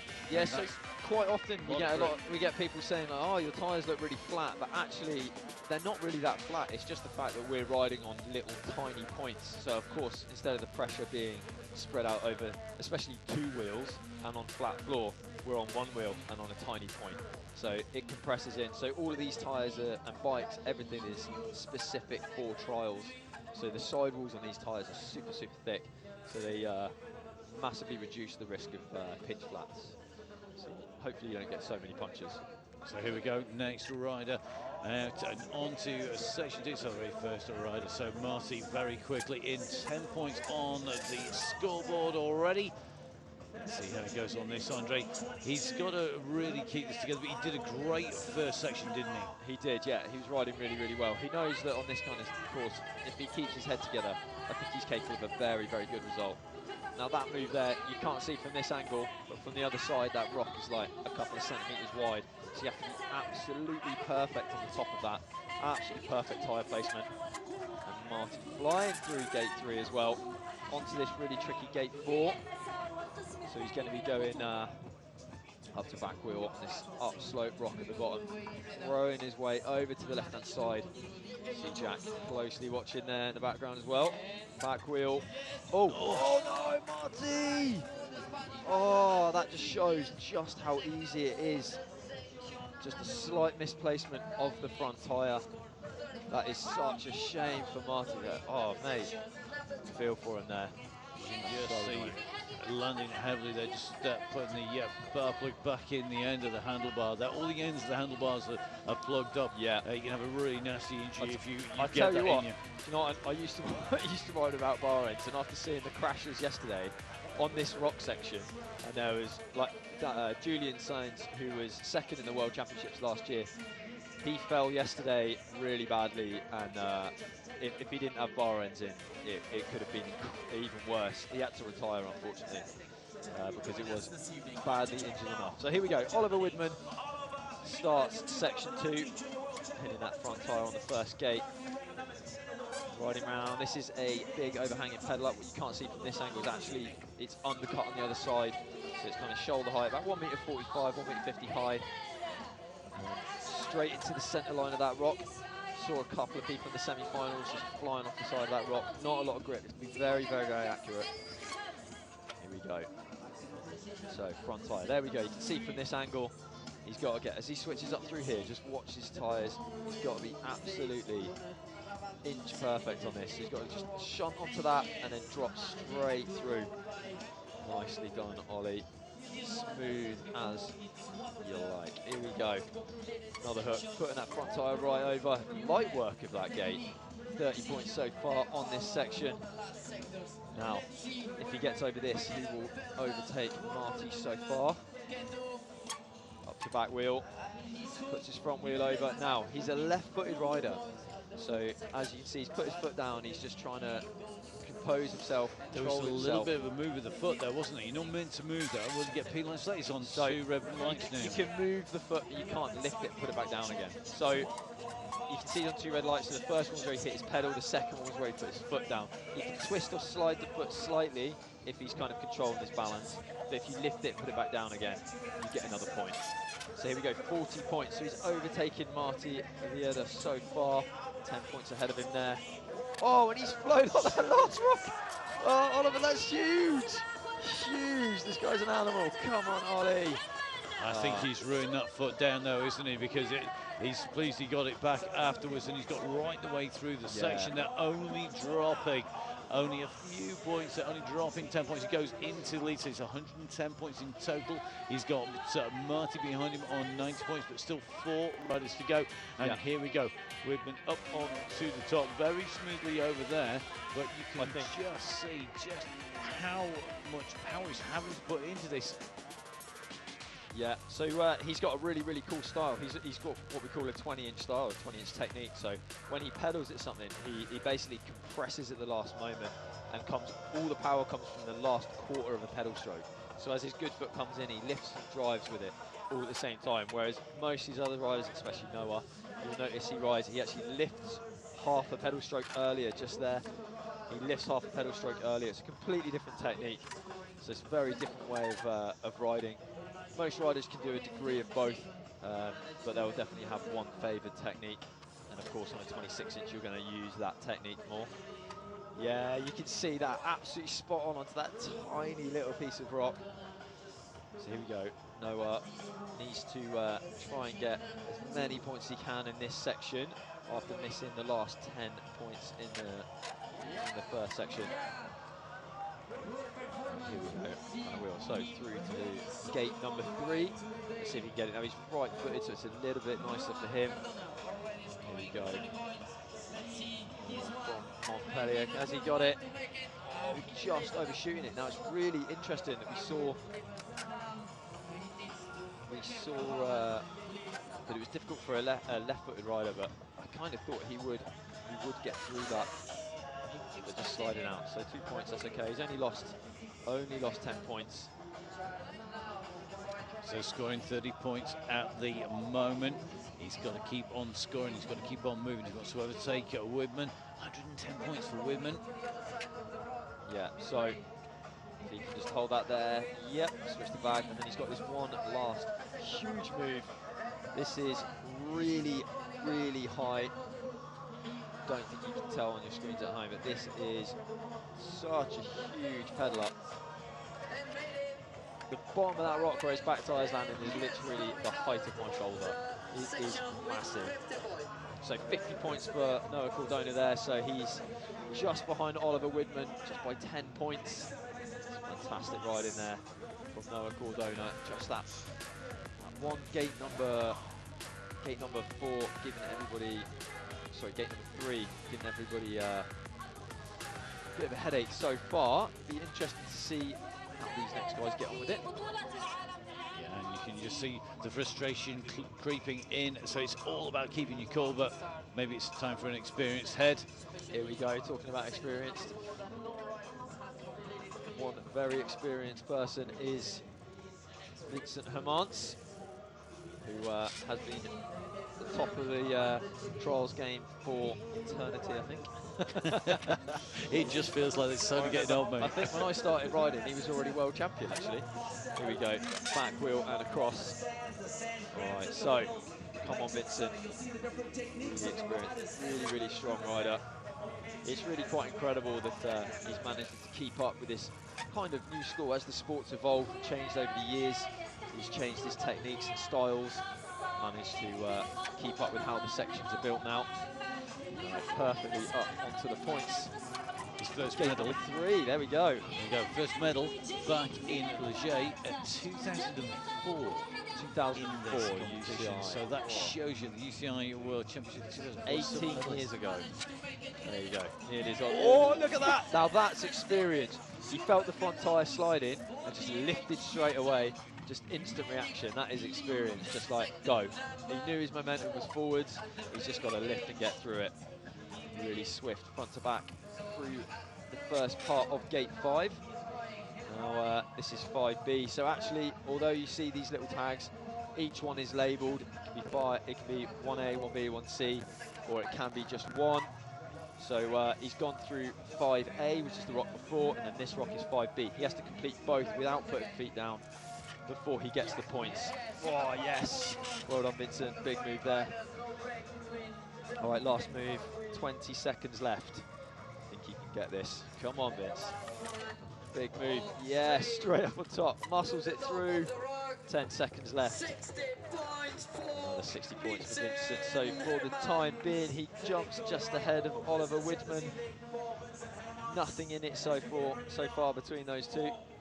So with 4 competitors through, 20 points separates first to 4th place, and a great run here by Vincent, and that experience showing us it all started to go a little bit wrong for him.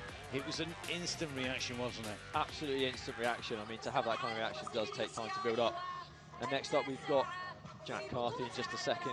He's going to start his, Danny Baron is coming in next. So let's see what Daniel Baron can do. To stay in contention, he's going to really want to try and get that full 60 points.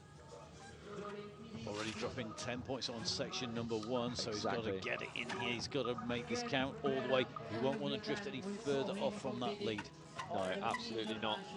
I mean, really, in the last 3 years, this guy has just improved his riding so much. It's unbelievable. And of course, his sister was also has been world champion from last year.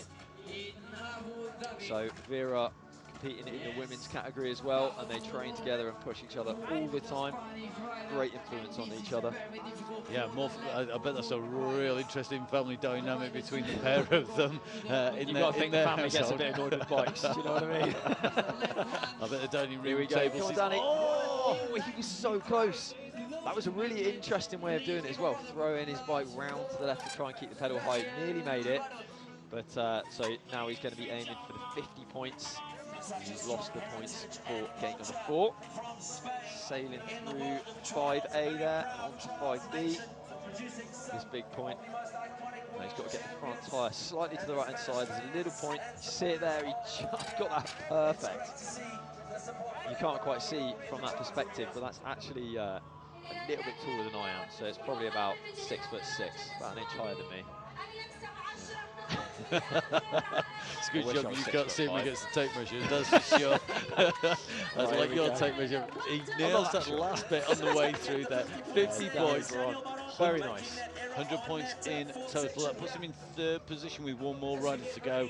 It is, of course, Jack Carthy, the defending champion, as the rest of the riders already looking ahead here. And this checking the course out is so key, isn't it? And you've got to wonder now. We saw him go in, you said he was taking just a different approach on some of these lines. It didn't quite pay off on that one key move. He got really close. I think he probably could have gone more for the way that, I mean, more like you would do it as a right-footed rider and kind of jump straight over, because there's a little edge for the back wheel. I'm very intrigued to see how Jack gets on with this.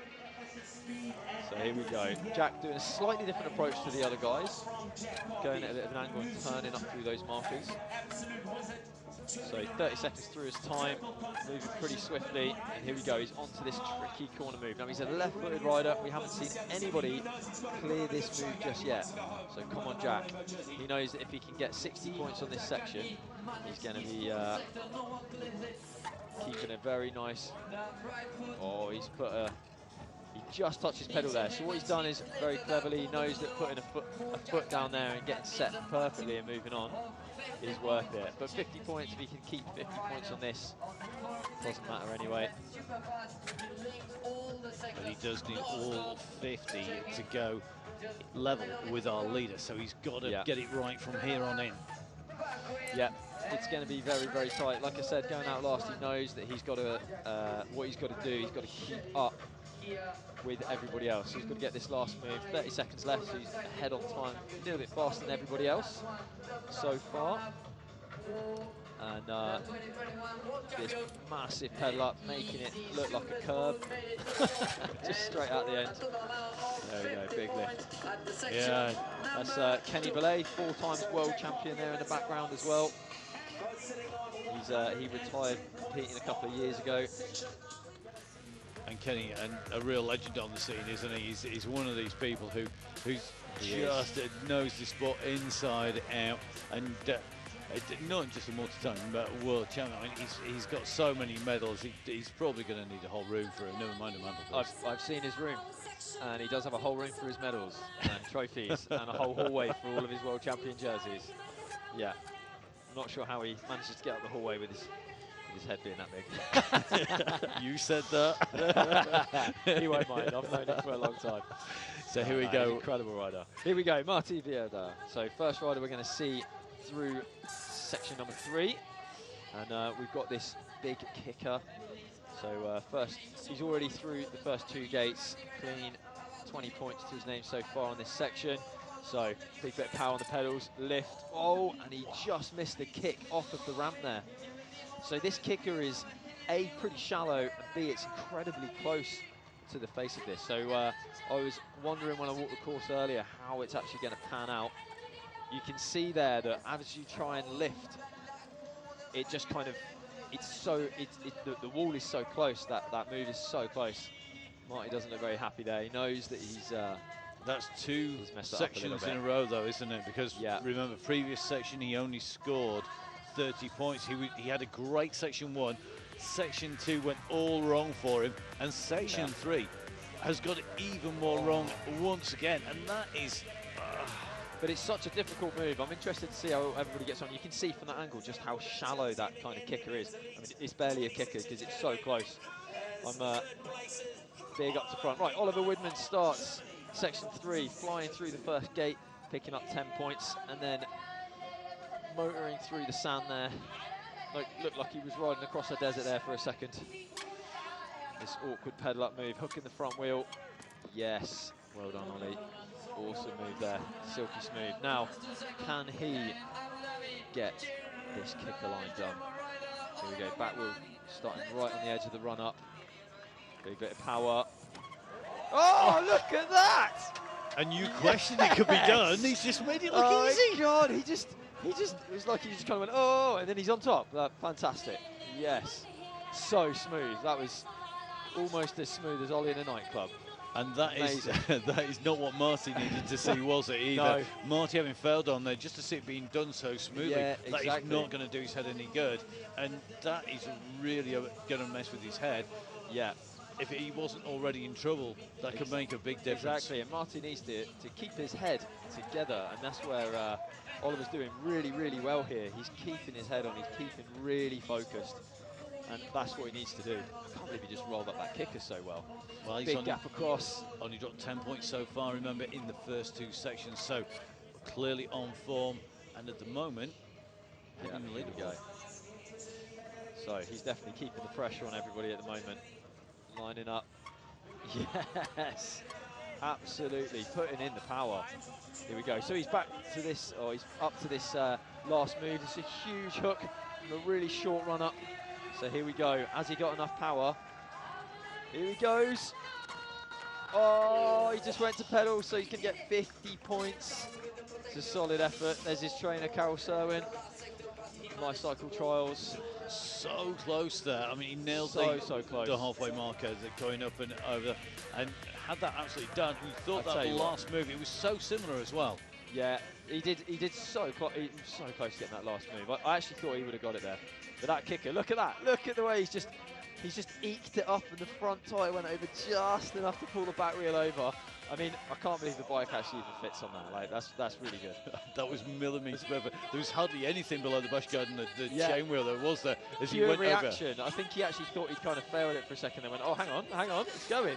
Yeah, it's amazing. All right, Noah Cordona. Let's see what he's got. Half pedal up to front wheel, and then across the desert to gate number 2. Here we go, lining up. So they've actually, you can see they've fully dug a hole there right across the floor. Try and get this, make this move a little bit more possible. To move straight forwards to back wheel, dropping down, and he's up to the 3rd gate on this section. It is all still very, very close for these riders. So here we go, Noah Cordona going for this super shallow, super close kicker. What's his reaction speed like? Oh, and he tried to do it as a pedal up instead of actually using it as a bunny hop normal ramp style. He tried to do it as an actual pedal up. So what he's done is basically accelerated, kept pedaling up the ramp and leaned back. So it'll be interesting to see if he does it again on the 2nd try. Yes, he does. But no, he's not going to quite make it. That is such a shame. Noah Cordona there with 20 points. So Oliver is so far out from the commanding lead. That is a key movement, isn't it? That one piece there at the moment is a massive separator here. Yeah, this could be a huge separator. I mean, the difference between getting sort of 50 points and 20 points, you know, it's a 30-point difference in just this one section. You know, you can see there, using that technique, it's going to be really, really hard. I did wonder if 26-inch riders would use that. The 20-inch bikes are a little bit shorter, so if you pump through those on a kicker, you can kind of pull back a little bit more like a BMX. But on the bigger mountain bike wheels with a high bottom bracket, low front end, you can see there, using that technique, it's difficult. He needed to pull the front wheel further back and loop the back wheel out on the way up, more like a motorbike. And he was desperate to get through, even if he had to put a foot down, because it unlocks all of those points on the other side. Absolutely. Now, Vincent, like we've been saying, very experienced rider, straight through the first 2 gates, 30 seconds gone now as he goes for gate number 3. Let's see what he's got. Pulls the front. Oh my God! Vincent, what are you trying to do, you maniac? Oh my God, that was awesome. I'll tell you what, if he held that, that would have been literally the move of, like, the year. That was awesome. Let's see, I reckon he might even go for it again. He's trying to lift, push to the front. Oh, he's gone for the hook. That is a shame because he dropped 1 on there, so he won't get the points for that gate. But he's through. He's through, and he's got a minute left to try and get to the end of the section. And I know that he's very, very good at hooks, so the last move on this section I think he can do. He's got to get there. He's got to get there in time. Yeah, he's got to get a move on now. Doesn't want to be hanging around too much. Up to the back tyre. You've got to be really accurate on the 26-inch bike. That's actually a very, very short gap. So you've got to really be very accurate. You can't kind of land and go. You've got to land, make sure you're dead right, and then lift straight up. And this big gap across. Much, much harder than Vincent's making it look there, trust me. Actually, talking about Kenny there, watching the crowd and going around with Jack, him and Vincent competing for a very, very long time against each other, back and forth with world titles. All right, here we go. He's on to the last gate. He's got 15 seconds. He's got no time to recover. He's going to have to go full power. Come on, Vincent. Oh, and just no power left. He's a little bit angry there. I think he's saying bananas or something. Yeah, he's going to be saying something. That's probably a good job. We can't quite hear, hopefully not. Apologies to anybody if they have been offended on the way through. As you can imagine, the emotion is running high. There's so much at stake after having unlocked the section coming up over the top. It was his 2nd attempt, which it just shows. I mean, he expended a lot of energy on attempt 1, then went into 2. He then continued onwards, and he really needed that score. He's still in 2nd place. He's only 10 points off the lead, so he might be frustrated. Very close. But Oliver Widman staying ahead of Vincent Hermance after 3 sections, but incredibly close. So here we go. Danny Baron into section 3. So a different approach. We saw the other guys actually pedal forwards off the floor, and Danny decided to go. Like I said, he's a left foot rider, so he decided to go a slightly different, more static approach up the side, going for this kicker line. Let's see. And he's decided, it looked like he'd already committed to putting that foot down. He was like, I know what I'm going to do here. I'm going to go for the 50 points. and keep that pressure on. And strategically, I guess that means if you know that you're going to get your foot on, if you're planning to put the foot down on there, you can take a different approach to it. As he ran in, you see as he came up the kicker, he was slightly turned to the to the left-hand side, which means that he was ready to put his non-biased foot, so his right foot up onto the top of the platform. And then, yeah, pinning that and switching there, nice, no worries for Danny there. So, yeah, you can see he just kind of set up biased. He was like, I'm going to do this, I want to get the 50 points. You know, he wants to have a good shot at this last move, and he's moving really quickly. He's well ahead on time of where we saw the others at this point. So he needs to not slow down. So he's going for a slightly different approach again. So he's going off the rock there. Oh yeah, but no worries. This guy's got power for days.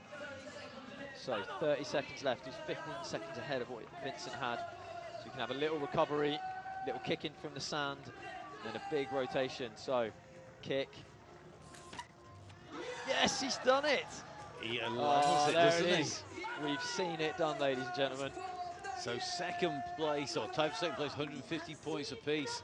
There, that was a really strategic run on his way in there, wasn't it? That was amazing. I mean, smart riding to take the option of going for the 50 there. Absolutely, yeah, and I think it was a pretty wise decision because that kicker is a very, very dicey move, and yeah, I mean, he's playing like he wants to stay in contention for the win. You can see that last move there. Now that hook is literally about the same height as my head, so that is a long way up. I'm not that short, thank you very much, Matt.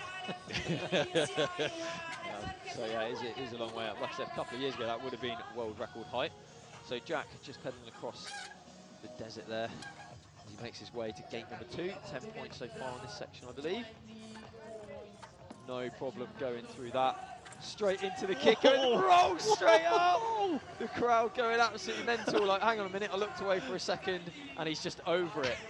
That is, Jack's trained a lot of kickers, and are you sure they didn't lower that in the way through? I know. It's like somebody's dropped it down. I think he's riding a different course. Look at the time. He's like 35 seconds ahead of everybody else. So he's just got to hold it together now and try and keep that lead. Here we go. So he's going for this takeoff the rock on the floor. 1 minute 15 left on the clock, and now he can just afford, hopefully, to just chill out a little bit and just be nice and solid as he moves his way through this next bit. Just needs to chill out and make his way through. 1 minute left. He's got nearly half his time left, and he's almost on the last gate. On 2 wheels, nice and smooth to the floor, and then lining straight up. Remember, nobody has cleaned this section yet. Nobody's got right the way through in one with full score. And he's got 40 seconds. And I tell you what, he's the Guinness World Record holder for the forward hook for this exact move. So, of course, there it is. Boom. Jack Carthy, 60 points again. He jumps into the lead, 10 points ahead. Was that 20 points? It's going to updates, maybe. No, I think it's going to be 10 points. We just wait for the scores to do it. I think it is. Check. Let's have a look. On the way through. He dropped 10 on the previous one, so yeah, 170. So I believe he's going to be 170. Oliver Widman, second place so far on 160. Vincent Hermance on 150. I believe that is going to be the scores. So whilst our system does a little bit of an update, we could just sort of almost pinch ourselves and take a little bit look back. There we go. It is a 170 there. I'm glad our maths is working right back in the commentary box here. Matt Payne and Andre Burton with you here, and we're going to be continuing to bring you all the action now. Marty needs to pick himself quite literally back up off the floor. Yeah. He's not having a good day at the office, is he? No, he's not. He's not. I know he's capable of riding incredibly well. So let's see. And he hasn't performed as well as I know that he can perform normally. This is interesting. I actually didn't think this was possible, but he's managed to get to that permission. It's so steep for the bike there. And they're going to give him one for that. I'm not sure. Was he clean? No, those hands are clenched firmly together, aren't they, by our commentator? Oh, Marty! That was a silly mistake. I think he just didn't let go of the brake enough. And so much, I think there's just so much pressure on him, isn't there, now, after having such a great run, number one. I mean, he cleaned the first section, and then 30, 20, 20, and... Look at that, he's just... Oh, I think the problem is here, his head's lost the game. Do you know what I mean? He's kind of out of his little competition bubble, and it's such a shame, such a shame. And the thing is now, because he's lost so much there, he really is. He almost can't get back to the top, no matter what the rest of them do. Surely there's no way back. He's just got to take the experience and enjoy the competition. Oh, yes, Oliver! Okay, so we actually saw Marty approaching that from a slightly different angle, because Marty went up, around and back. A slightly more complicated route. But here we go, Oliver Widman making light work of that first gate. He is a left foot. This is a very awkward line. Yes, look at that, lovely, lovely, very nice. And then being really confident on that move as well. He's going to spin around for this gate. And why go round? Why go round? Because he's left-footed, so actually it's slightly better for him to lean into the right-hand side, gives him more clearance with his right pedal being at the back, so that there's more space to move the bike up onto that. And he's already through that next gate as well. So 30 points so far for Oliver Widman. He's back on the top spot for the time being. Here we go. Fast work of that hook. Straight through there, really close with the gates. Going for this next move. 1, 2, backwards, dropping through that. The commentators there just talking to each other, saying, yeah, it was close, but we're going to give it to him. Here we go. Now this very awkward hook. Oh, yeah, he's done it. Oh, that was close. I thought he was going to slide backwards then. Back tie was just on it. 30 seconds left. He's on 40 points. There we go, through section, or through gate 5. He's out. He's, unfortunately, there is... Oh, Oliver. Oliver. Yeah, so what he's done there, you can see the rope coming down the side of that. That's the section tape. You're not allowed to cross that horizontal line. So what he should have done is gone back up to the high right-hand side and then gapped across. Technically, no more difficult than what he just did, but he hasn't walked the section properly. Oh, you do see this. See that again, because that was so key. Ollie. He made light work of this, and then... Oh, but we've seen those mistakes. It happens, doesn't it? It does. And he was looking just so strong. I have no doubt he was on his way to getting out of that section. But his coach there, Carol's going to be saying to him, forget about it, it's done. Last section, concentrate now. So here we go. Noah Cordona rolling in for section 4.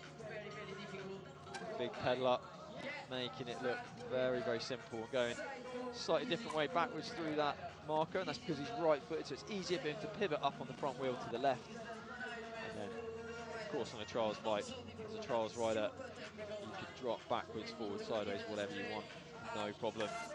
Oh, no! He's off to the side. Just 1 foot down the no. That's a 5. He came completely over the side there. That is upsetting for Noah. Do you know, we saw the start here on this section. It looked good. Yeah, I mean, we saw, Oliver come into this, and it looked like, this is going to be easy. Marty came in, and fortunately, Oliver still got 40 points on that section. Yeah, but that's the biggest score so far. So we're not seeing quite as straightforward as maybe we thought. And this section with this palm tree surface, it's catching the riders out, I think, maybe more than we would have expected. Yeah, absolutely. Absolutely. It's very easy to go wrong. Like we were saying, it's kind of bristly. So Vincent there just dropping off over the other side, go around to the other approach. Here we go. So Vincent, as he started this section, was 50 points behind Oliver. So he needs 50 or more to jump ahead of Oliver now. So he knows he's going to have to stay nice and steady. It's going to be interesting to see what he does here. He's right-footed. I thought he would have gone for the run-up approach, but he's going for switch foot. Oh, yes, he did it switch foot. So he's spun round to his opposite foot to go over that move. Very, very, very hard. That is experience. I've known Vincent for a long time, and I know that he's trained that a lot. And that's not natural, is it? That's something he's really worked on. I mean, it's literally, imagine throwing a ball as far as you can with your right hand, and then putting it in your bad hand, your left hand, and throwing it just as far. It's that kind of thing, you know? Or playing tennis with your wrong hand. That's what it's like. It's honestly, it's so strange. It's ridiculous. Well, it just shows that it's...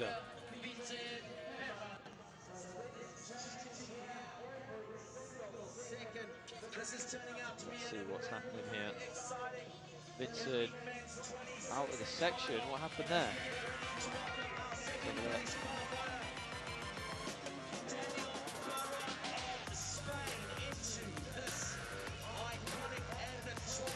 They gave him a mark on that there. They gave him a mark on there because he just scraped his pedal on the way through there. So unfortunately, that's 10 points for Vincent on that section 4.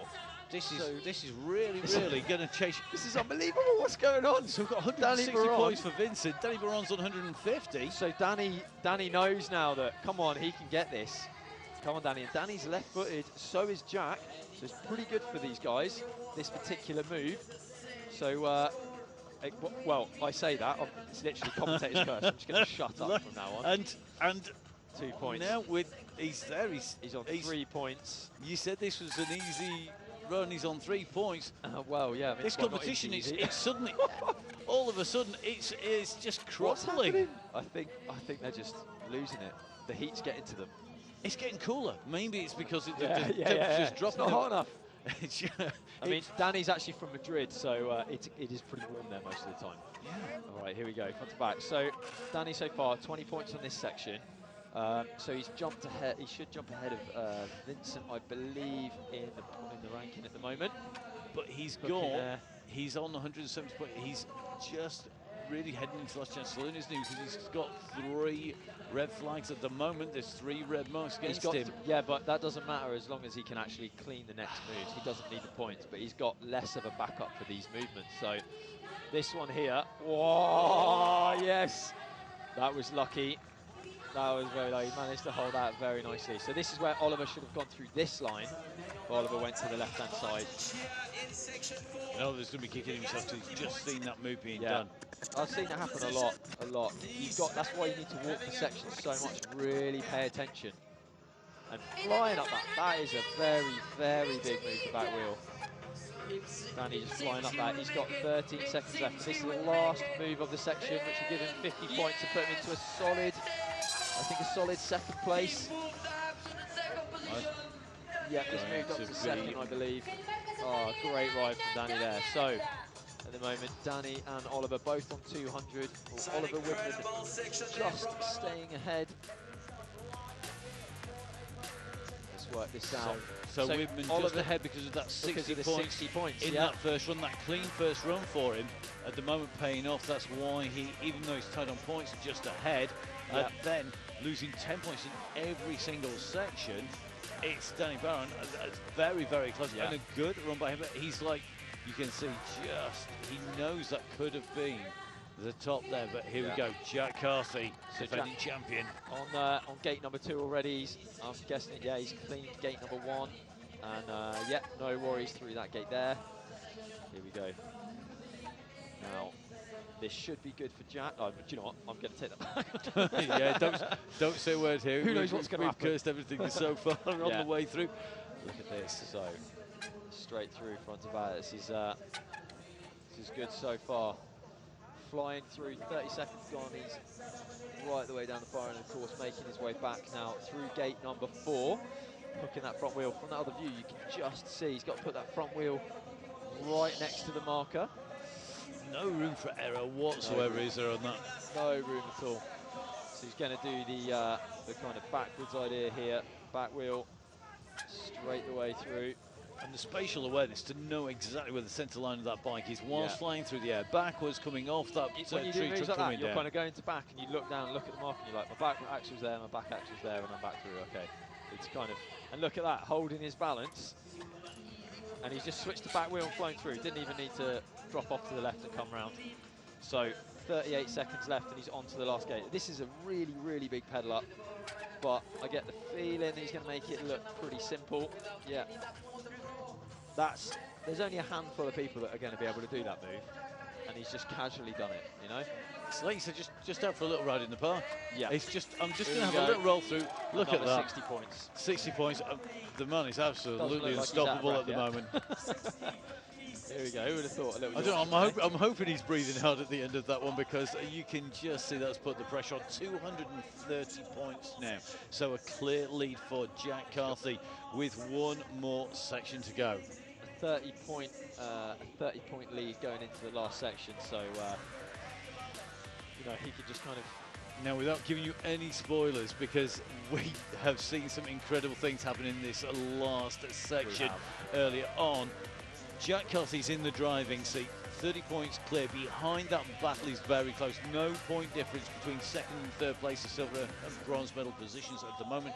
But this is something else again. We've got the water, we've got the sand, we've got the rocks, and on top of all that, this is the very final section, and everyone are going to be feeling the pressure. They're going to feel that the moves before they get into the end, they know that this has got to be nailed. So it all culminates with this. Absolutely, it's going to come down to this. And so far, although Jack's got quite a big lead, he can still ride in and slip, because this section has got sand, water, nightmare, rocks. So you've got to be really, really accurate. I mean, anything could happen here. So we just really don't know. And it's just going to be so tight. And the previous sections have not been a predictor for what happens, particularly on these rocks. No, not at all. So this really can change everything. We have seen from earlier on, which we won't spoil the show with in case you haven't watched the women on 20 inch. You should check those out. Marty going for this now. Look, the tyre's struggling, the tyre's sliding back. Hey, I tell you, that was some landing though, coming back down again. He managed to plant it on the way down and recover. Goes for the one. He's just managed to keep the wheels in the line. There we go. Oh no! Oh, his back brake just totally gave way there, I think. And landed just on that rock, which is okay there. So once you've been in the water, because in a 20 inch you have disc brakes on the rear, and on the 26, you know, you have rim brakes on the back. And once you go in the water and a bit of sand and everything, the brake is just a different brake. So you can't kind of be slack. You can't kind of just throw it and know that the brake's going to hold you. You have to land perfectly. And I think he just kind of leaped out slightly there. I think a final to forget really there for Marty. A brilliant job done. The first section was clean, and that's what he's got to focus on, isn't it? You could see him struggling with the grip, struggling to hold this. And there's hardly a flat surface on there, is there? It's all cambered away, really, from where you want it almost to be on here. And we've seen so many people struggle on here. And then the wheel just slid out. And the reason for the rim brake is because of that extra wheel size. You get that you get that extra leverage on the brake if it's on the disc brake, so you do need to have the rim brake on there. Yeah, absolutely. So with a 20-inch wheel, it's a lot more rigid. There's not as much movement at all, whereas on a 26, if you have a disc, you get all that rotational force movement, and it just feels very unsteady on the back wheel. It doesn't have the same stopping power. Now, Ollie could be on for the best result he's ever going to have here. In the elite category to date. He is on to date, and it's going to keep improving. But yeah, he's well and truly on for a podium position. So let's hope. I mean, I really hope he does well here. Come on, Ollie, keep it together. Very focused. He's trained so hard this year. I really want to see him do well. Come on. You can see his back wheel was a little bit off there, but his back wheel was just sliding all over the place on these rocks. So you can see there, and that's over. Yeah. Just 20 points on this section. He's going to be seriously annoyed with that. So two lots of 20 points from the last section. This waterfall feature is so key to this last section, and if people can get past it, it's not easy afterwards, is it? But no, it is still going to be just that little bit easier. If you can get past it, it could make the difference. So far, looking at the scores, if Vincent can get through this on 60 points, he could potentially take in medal position. He could overtake Oliver and push Oliver out with the medals if Vincent managed to get through that section on 60 points. So, you know, pressure's on. No pressure, Vincent. Yeah, no pressure. We want a perfect run on what is the real crux of the whole section. Yeah. That, you know, this is the toughest section in the toughest moves at the end of the competition. So they really have made this very, very difficult indeed, haven't they? I mean, Vincent's going to need at least 40 points on this section to have any chance of getting up onto the podium with this. So, whoa. Say something. I mean, Jack is having a real look around there, isn't he? So here we are. Jack knows that this is the section that is very, very important. Very important indeed. So Noah Cordona here to Danny Paramont's fishing boat. And here we go. Through the water. Keeps the front wheel out there, keeps the front wheel drive, but can't do that with the back, can't levitate across it. Exactly. So yeah, you've got to keep the front wheel out to keep as much friction and keep it as clean as possible, and actually leave your front brake working essentially as best you can. So this is all very, very technical, tight manoeuvring, slippery rocks, as we've seen. So making his way right the way back down to the sand. Now, we haven't seen any riders get through this gate clean yet. Let's see if Noah Cordona is the man to do it. So I was pretty excited to see how this particular move would plan out. Look at that little point. Oh! Front wheel straight out, that's a 5. So 20 points for Noah Cordona on that section. Oh, no, he's let him go. That's very, very interesting. From this angle it looked out, but I guess it's still in. Through. Oh, that's going to bear a look again, isn't it? Because that was so close. Now we get our first look at gate number 4. Now gate number 4, really, really, really difficult. You can't clearly make it out from here, but coming out of the sand like this is kind of. Oh! I'll tell you what, he has done incredibly well there. But he just missed 4B, which is actually just down that rock face. He wasn't planning on this. He's got to quickly figure out how to get through this. He's going to go that backwards technique again, put the front wheel out to the side. 155 to try and get this move. Nope, they haven't given him time. No, yeah, just did a wave there from the commissaire, from the 30 referees. 30 points for Noah there in the last section, waving to the crowd. Best score in that last section. He moves ahead of Marty Vereda as he goes into what is currently 5th position. But remember, we still got to see the guys make the way through. And of course, at the moment, the man in the pole position, he is Jack Carthy, 230 points. Great run by Noah here, and didn't panic when he came off and didn't quite get the drop down on that gate 4B. Had to come back in and over. Yeah. He it's a went shame back because in. he could have had another 10 points, but let's just check the scores. I'm not sure it would have made much of a difference. Vincent through this first gate, so 10 points already for Vincent. Now remember, he's going to be looking for at least 40 points. So it's really important he makes that gate number 3 crux move. So, and then gets through 4, and then hopefully can then score some more. But he's got to get there. I'll tell you what though, he's really, really good on rocks. I mean, obviously he's such an experienced rider. I mean, he's been riding since he was like 3, so that's about 45 years. But he's really where he trains. He lives near Paris, and where he trains is very, very natural, very slippery, or can be very slippery rock. So I think if anyone's got a good chance here, I think it could be Vincent. So I'm intrigued to see what he does here. I'll tell you what, he's gone for. No! Game over. Game over. Oh my God!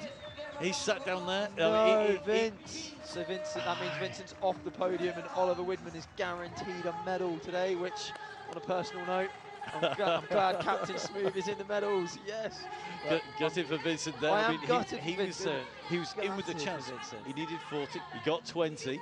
You've got no scoring 30 is the highest scorer, but he's right down in the rankings overall.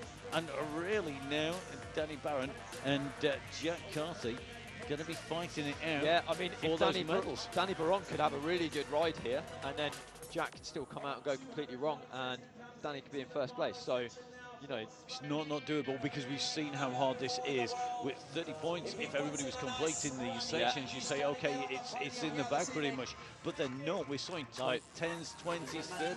Yeah, This is silly not mistakes. a big. Yeah, you've got to stay so concentrated and be absolutely perfect all the time. So come on, Danny. Here we go. Keep the pressure on.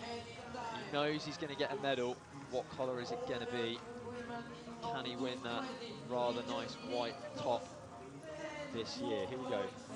20 points as he makes his way. So this is actually, I'll just explain quickly, probably should have done this earlier, but gate 3 here, you've seen those first 2 yellow markers that he's already gone through and looped round. That's A and B. So you've got 3A, 3B, then he's going to go through 3C, which is the next one at the bottom of the next rock, and then 3C, and then 3D, which is the other side of the rock. So you've got to get through all of those elements clean. Oh, yes, it's Danny! Come on, Danny! Smooth as, yes. look at that. Yes. Oh my God, amazing. This is going to be and pushing. And he's through 4 as well. Oh my God, I've never seen him so focused. This is absolutely fantastic, Danny. That was amazing. Did you see that? Textbook, just absolute 100%.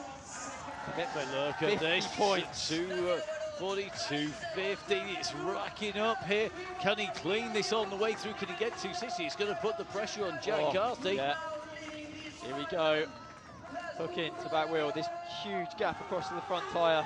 Finish it with an amazing tower in the background. Has he got it? He's got it. 60 points. Oh, amazing, Danny. Oh, what a pull out at the end there. Minimum second. Look at that. So he's 30 points clear of Jack. I think Jack's hoping you're wishing he had a way of driving that off some Jack more. now knows that he's got to clear gate 3, the tricky one that we've seen 4 out of the 6 riders already fall off of. That could be a gold medal winning run. He's put it That's on incredible. there. 60 points, Danny. Amazing. The only run that he has cleaned, he's dropped 10 points on every single section before this.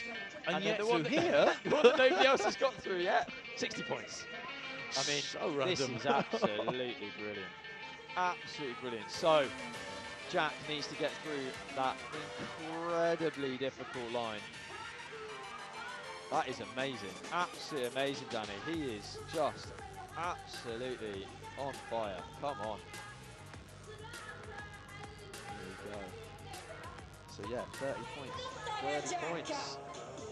So Jack out on course. This is for a medal. What colour will it be for Jack Carthy? He's currently in the 2nd place position. He's got to score more than 30, and where he's got to get past is where we've been seeing all of those issues here today. Yeah. And this is really interesting because it doesn't come down to sort of big power moves to finish. It's literally just going to have to be spot on perfect with your wheel placements the whole way through. Here we are. This is that critical section. He's coming in from A and B, coming across. Andre, talk us through this. So he's going for a slightly different approach to Danny here. He's going for the approach that actually we've seen the other guys not try and fail. So Jack's going to have to be really, really on it here. Danny is, he's going to be incredibly nervous. Oh, he's back down. He's back down. This He's doing it. He's doing it.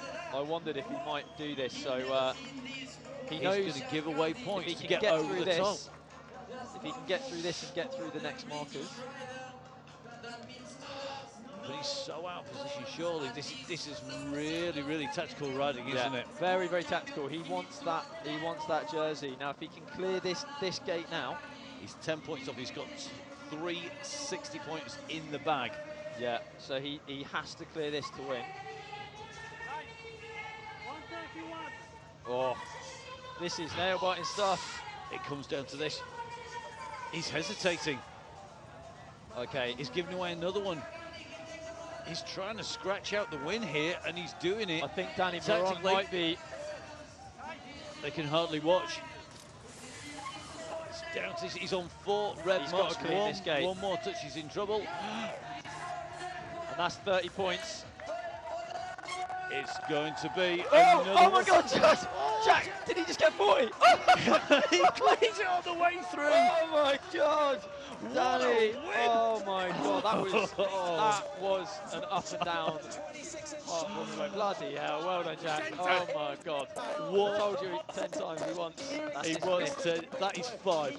Apologies Oh my God. there for the late. I can't quite believe it here. We just couldn't believe what we were seeing on the way through.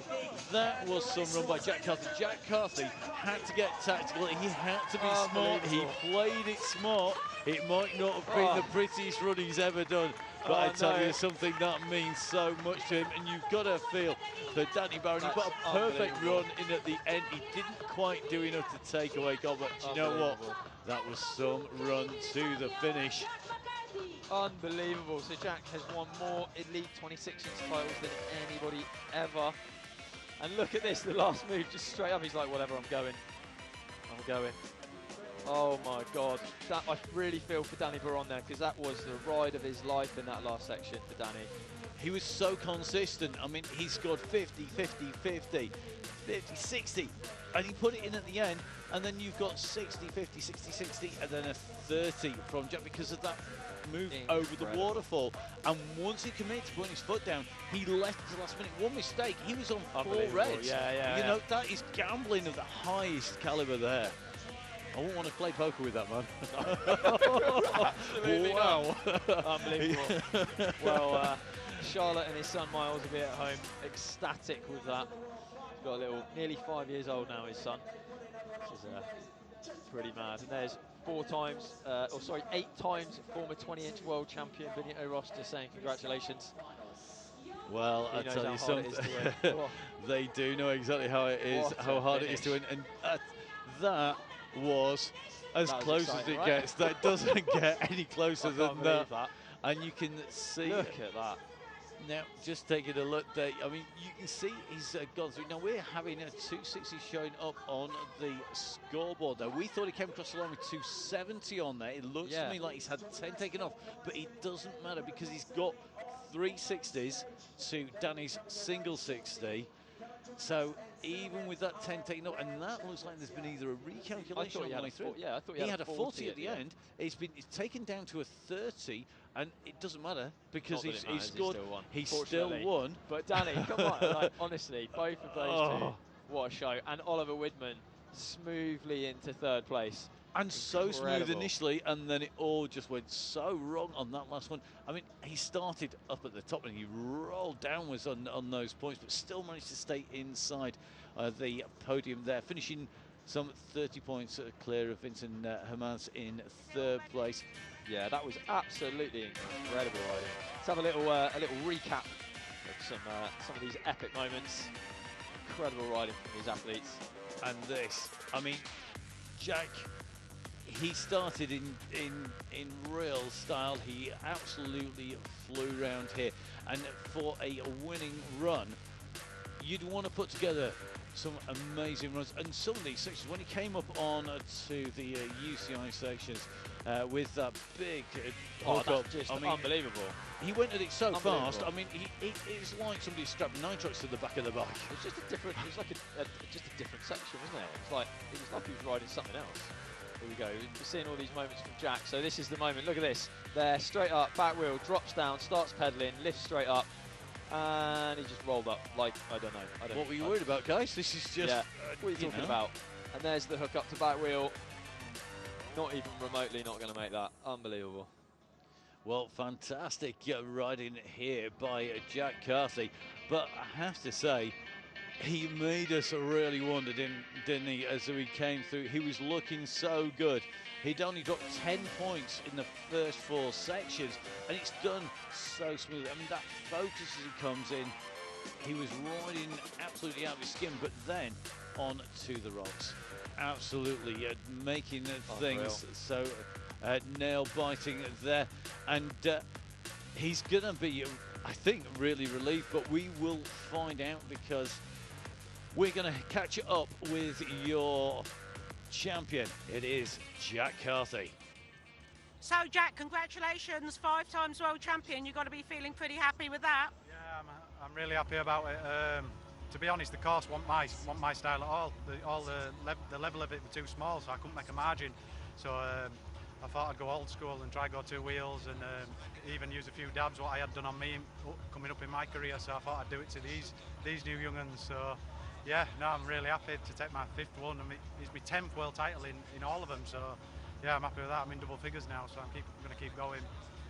So going into that last section, that must have been feeling a bit tense going into that. Can you talk us through it? Yeah, it definitely looked probably intense, but before I even started, I already had plans to take the one on that one, because I just thought, what's the point risking it, giving it away? I've done that too many times in my career, passed them away, give them to the next place by just being stupid. So I just thought, right, I'll try use my head now. Now I'm getting a bit older.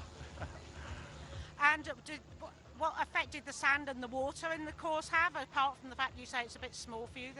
Yeah, the sand, for me, the sand were a nightmare, because like I'm probably one of the fastest riders on the circuit, and basically it took away my advantage, and then everyone ended up like the same speed because of the sand. So same again, it just made it harder for me, no one else really, I don't think, for winning.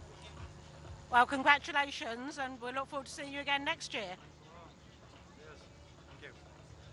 Well, great to hear from Jack there, and maybe all of that time training up in Yorkshire, the Greater Republic of Yorkshire, pretty much within the UK. It's certainly a county that sees itself almost as a nation. In fact, at the Olympics, it won as many medals as Australia one year. There you go. Really? That's your random fact about Yorkshire for the day. Must be something in the blood. It's something in the water, I think, and there was something in the water out there. Jack, though, saying it had been done to him, scraping that, and you've got to say, I mean, great results on the way through for all of these riders, and feel absolutely gutted and yet elated really by Danny Barron's ride. I mean, he'd not been able to put together a clean run right the way through the competition. You can see here there was just, for me, Danny Barron, absolute hero. Like, incredible riding, mate. Just incredible. Absolutely rode his heart out, you know, really pushed. Absolutely incredible. So we want to hear some words from the man in 2nd place, Vice World Champion for 2022. So we're going to go over to Danny Barron.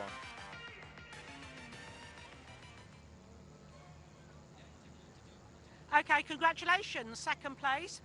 Must have been pretty exciting when you win the 5th section there. Did you really think you might take Jack on? Yeah, of course. There was a moment that I thought that I would win the rainbow jersey, but well, the thing is that I've done an incredible season. I started this competition a little bit off the pace and with a fail in the 1st section, but yeah, I'm really happy with my performance and of course with the last section.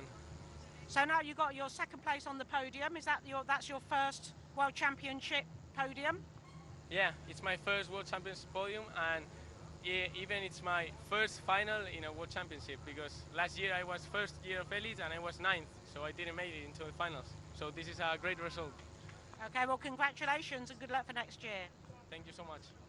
Well, great to hear from Danny down there, and pulled it out. And looking at that last section, he scored twice as many points as anybody else on that section, going through clean. Absolutely incredible. I mean, yeah, that's nuts. That's a really hard section, and he not only like cleaned it, but he was, like you say, double the points of anybody else, including Jack Carthy, who is now 5 times world champion. Indeed, and it is just about those points. Had he not dropped any one of those previous sections, not dropped 10 points, it would have made all the difference here. So we're going to have a little catch up on the action early on. So if you haven't seen the 20-inch competition, time to look away. If you did, you'll know just how exciting it was. I mean, we saw some impressive riding in our 20-inch competition, and I've got to say, really, really interesting to see the difference technique.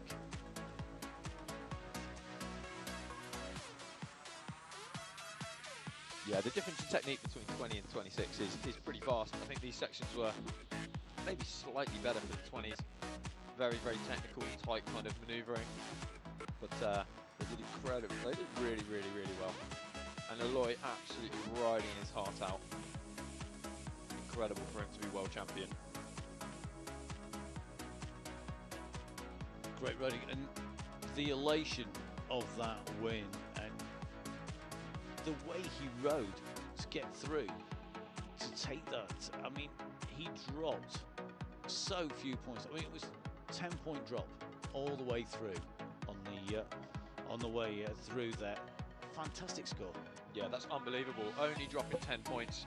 So overall, between the two categories, Aloy well and truly out ahead of everybody there. Really incredible, and an incredible ride for Oliver Widman, smoothly into third place, doing so well. He's going to be absolutely over the moon, I can tell you. Over the moon, and it was great to see Danny Barron so happy. I mean, as he said, not making the finals previously, he comes in and he challenged and he pulled it out, and that really does mean that Jack Carthy knows he's up against it. I mean, the competition is tough anyway. It's really tough out there, but Danny Barron, if he can continue the way that he pulled this out at the end and get the only clean run on the way through, he's got to be on a roll, surely. Yeah, absolutely. I mean, you know, that's going to give Danny and all the other riders a lot more confidence now to be like, yeah, we can. They can get on that podium. You know, Oliver knows that it's going to be possible for him to push harder for next season. Like you said, next season we're going to be up in Glasgow, and which is going to be very interesting. It's going to be nice for it to be back in the UK, and I really hope it's going to do wonders for trials in general in the UK, and keep pushing the sport forwards quite a lot more. Yeah, here at the Urban World Championships, we're here in Abu Dhabi. We'll be back here in 2 years' time. In between, we're going to head into Glasgow, and we're going to see Jack Carthy going out and no doubt looking to impress on home coming from the north of England, going to be going up into Scotland for those World Championships. Today, he did exactly what he needed. He knew what he had to do. He had a plan. He knew in his head he was going to go out and make sure he got that win. He wasn't going to gamble it, and it resulted in a fantastic win here today. And unbelievable. Great to see the competition between these guys as they've come in to the end of the competition. It was all being pushed and pushed, and it ended up in that crescendo up at the end. So on the limit, but an amazing venue and an amazing setting for incredible the setting. World Championships. And lovely. I mean, the sun has gone down, and our riders are going to be getting ready for the podiums. What a ride by our riders who have been in the finals and got medals. But what riding have we seen all the way through the trials competition in a great course? And I think there's got to be a lot of credit to the guys who set the course and built the course there. Yeah, I mean, I've built my own competitions on the highest level as well with the best riders in the world, and it's not easy. It's really not easy to create something that visually looks good and is also a real challenge for the riders to get the right levels and have enough options for every, especially here because we have Junior 20, Junior 26, we have women, and then the Elite 20 and Elite 26. So you have to have a huge amount of different options, and throughout the semi-finals and finals for all the categories. So to create a venue like that is very difficult, and as you can see, it just looks absolutely stunning. We've got a great backdrop. I mean, obviously the weather's going to be absolutely amazing over here, and yeah, it's a really nice setting. I think everybody's pretty much really enjoyed their trip out here, and they're definitely going to be looking forward to coming back in 2024. I'm definitely looking forward to it, whatever capacity. Don't know if I'll still be riding. Hopefully, maybe. You're not that old yet, mate. Well, You're not that old. I'm not as old as Vincent, so I'm just going to keep going. I hate to break it to you, nobody as old as Vincent. Well, amazing out there. It's great to see just how much work has been put in, how amazing with the trials here, and the whole setup from the guys in the background. I mean, what we see is a small part of absolutely the actual background. So all of the team logistics, the team HQ, the tents in the background, just getting water to everybody, having that practice arena. There's a whole practice trial section in there, and then to be able to get the arena set out in such a way that we've seen all of this action, and then to have it culminate and really build to a crescendo. I'm sure the organisers and I'm sure the course setters couldn't have written that script in any of the 3 trials categories that we've covered, and of course in the juniors who were on earlier on as well. Yeah, absolutely. Yeah, I think they're going to be very, very happy with themselves. And it's been a really nice mix. I mean, we've got a big variety of things to ride here, and like Danny Paramount said in the start there, where he showed some of the course, it's things that riders, we've never ridden this exact stuff before. So it's nice to come here, and like the logs from the palm trees have been absolutely fantastic. It's a new element that we know nobody's ridden before. So yeah, it's been really cool. I think they've done a great job. It looks nice to look at. And that's half of it, isn't it? Like having a nice setting to show our sport in the best way. So big thanks to the organisers for doing that. And great to see the sport showcasing itself so well, and great work done by the riders, by the teams, by the backup crews. It really has been a day where all of that preparation and the training has paid off, but it's paid off the most for our medalists. Not long before we go over to our podiums and over to the medal ceremonies, and when we do, we're going to have our men's 20-inch and our men's 26-inch top 3 riders up there, and we're going to see 2 more World Championship jerseys awarded. And I tell you something, it's something that no matter what rider and what discipline you cover, I'm lucky enough to see a lot of these. Every single rider wants that jersey. So here we go. Always. It is the podium, the medal ceremonies for the UCI 2022 Urban Cycling World Championships, are men's elite podiums, with the men's elite 20-inch and 26-inch trials competitions coming to their conclusion here after some really tough rounds on the way through. So we're going to kick off with the trials men's elite 20-inch award ceremony. So we're going to be bringing up the podium presentation party up on to the stage, and our top 3 riders here today.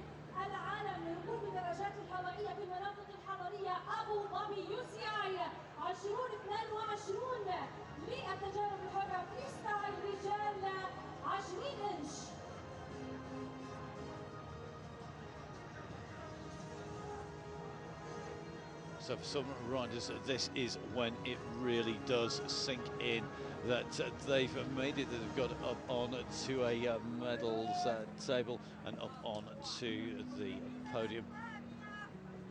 Yeah, so a clean sweep for the Spanish team in the 20-inch category.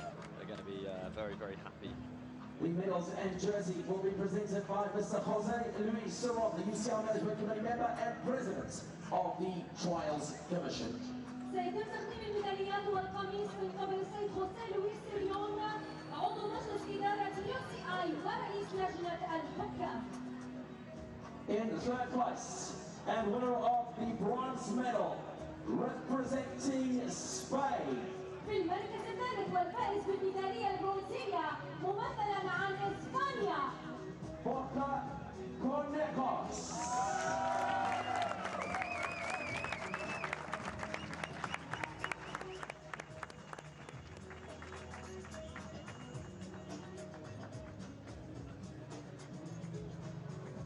In 2nd place and winner of the silver medal representing Spain. في المركز الثاني والفائز بالميدالية الفضية ممثلا عن إسبانيا Alejandro Machado.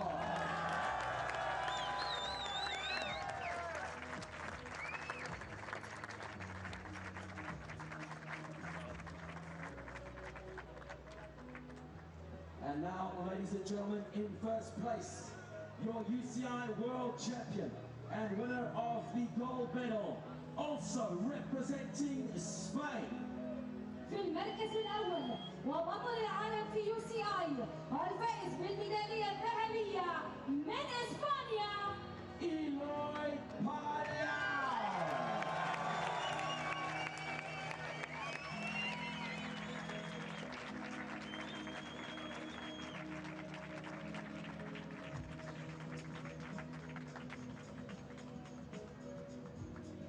So the iconic jersey with those rainbow bands being pulled on after an amazing ride on his way through an almost perfect score. As you can can see the handshake. He steps up onto the top step of the podium, all smiles and no surprises. Presented by His Excellency Dr. Mohammed Rashid Al Hamid, Director General of Abu Dhabi Housing Authority. سيقوم بتقديم الزهور سعادة الدكتور محمد راشد الهاضمي مدير عام هيئة أبو ظبي للإسكان.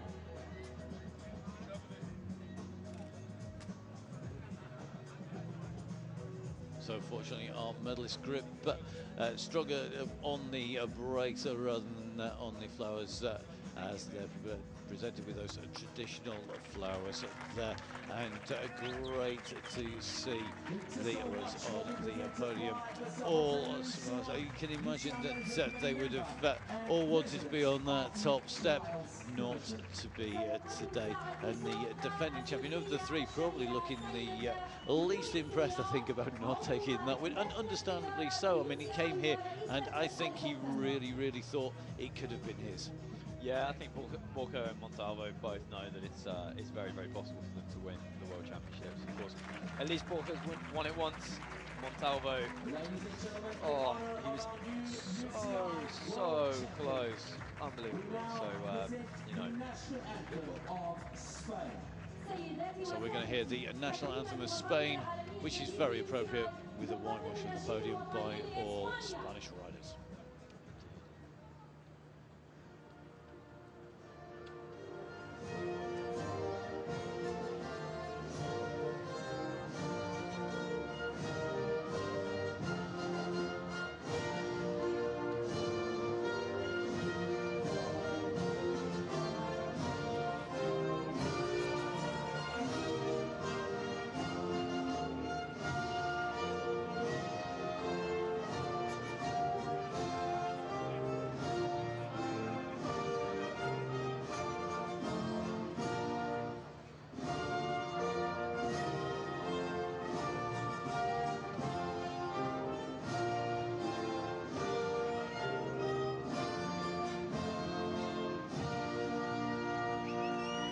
Ladies and gentlemen, please one more time your applause for our medalists. It's a 1, 2, 3 for Spain. So great to see our top three men up there. A Spanish 1, 2, 3, but the world champion Ilya Palau are taking away the rainbow jersey, taking away that gold medal, and they'll begin their photo or duties as our medalists, and of course it will be Blau who's going to be wearing that jersey. He's got to defend it though, out in. I mean, at least he's going to wear it every day for the next what? He won't nearly a year until was it mid-August next year? Yeah, he gets a little bit extra time, won't he, until we get to August on the way through. So we're going to see how he gets on with that. I'm sure he's probably going to go to bed and sleep in it. Most people have a habit of doing that on the way through. So. I think I would, and I'm sure you would as well, Andre, if we were ever in the chance of that.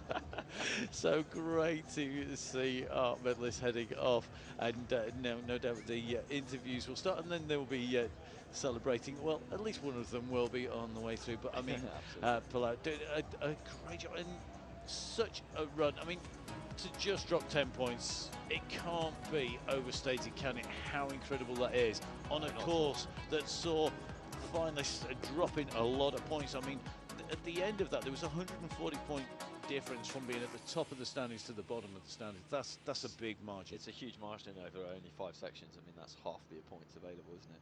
So yeah, absolutely incredible. To only drop 10 points is really something else. It is, and quite rightly celebrated and enjoying his win. He was so over the moon, and really he knew he was so close, and taking that win at the end. So we're going to move on from our 20-inch to our 26-inch trials men's elite ceremony, and the award ceremony. Going to bring on the riders who we've just seen in action here in Abu Dhabi for the 2022 Urban Cycling World Championships in that Trials Men's Elite 26-inch category.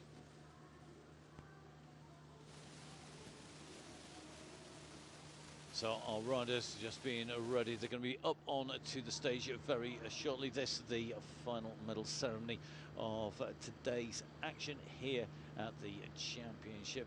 don't forget, of course, there has been some amazing action, and it's all because we've been hosted in such fantastic settings here in Abu Dhabi. As the presentation party makes their way up on to the stage, your top three riders here, and that's going to be great to see their reactions. I think 3 happy riders on the podium. Very happy indeed. By Mr. Jose Luis Soron of the UCI Management Committee, member and president of the Trials Commission. سيتم تقديم الميداليات والقميص من قبل السيد خوزي لويس ريون عضو مجلس إدارة UCI ورئيس لجنة الحكام. In third place and winner of the bronze medal representing Germany. في المركز الثالث والفائز بالميدالية البرونزية ممثلا عن ألمانيا. Oliver Friedmar.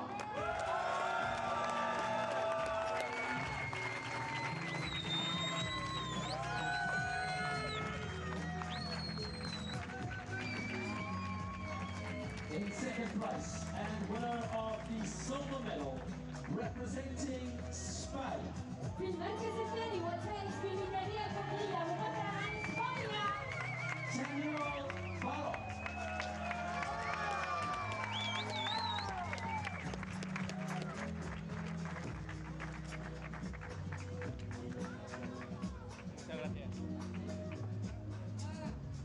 And now, ladies and gentlemen, in first place, your UCI World Champion and winner of the gold medal representing Great Britain. في المركز الأول بطل العالم في UCI والفائز بالميدالية الذهبية ممثلا عن بريطانيا. Jack Carthy.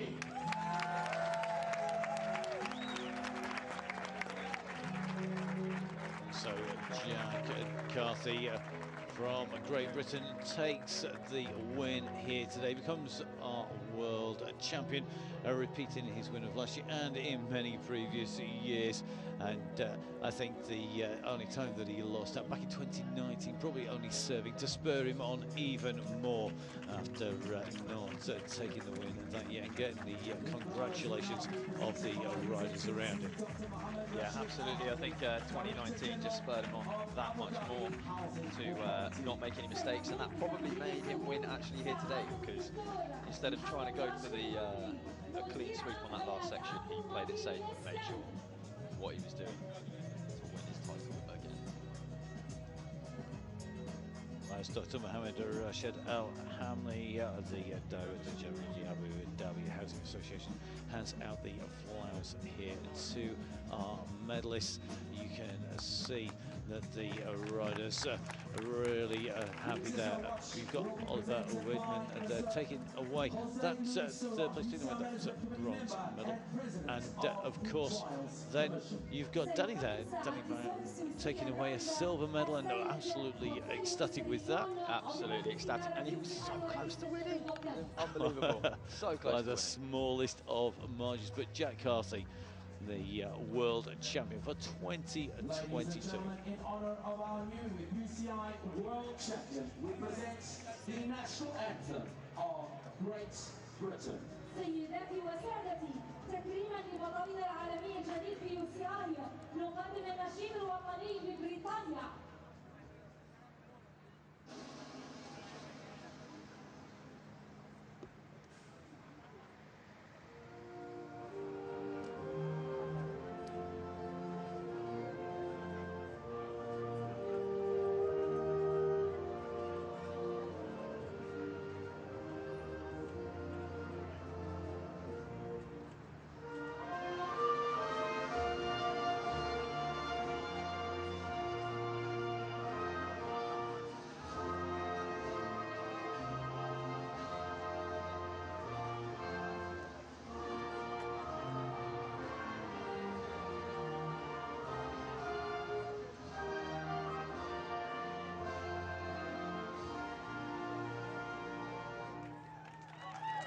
Ladies and gentlemen, in honor of our new UCI World Champion, let's give a round of applause for all our medalists, Great Britain, Spain and Germany. دعونا نرحب بأبطال العالم من بريطانيا، أسبانيا وألمانيا.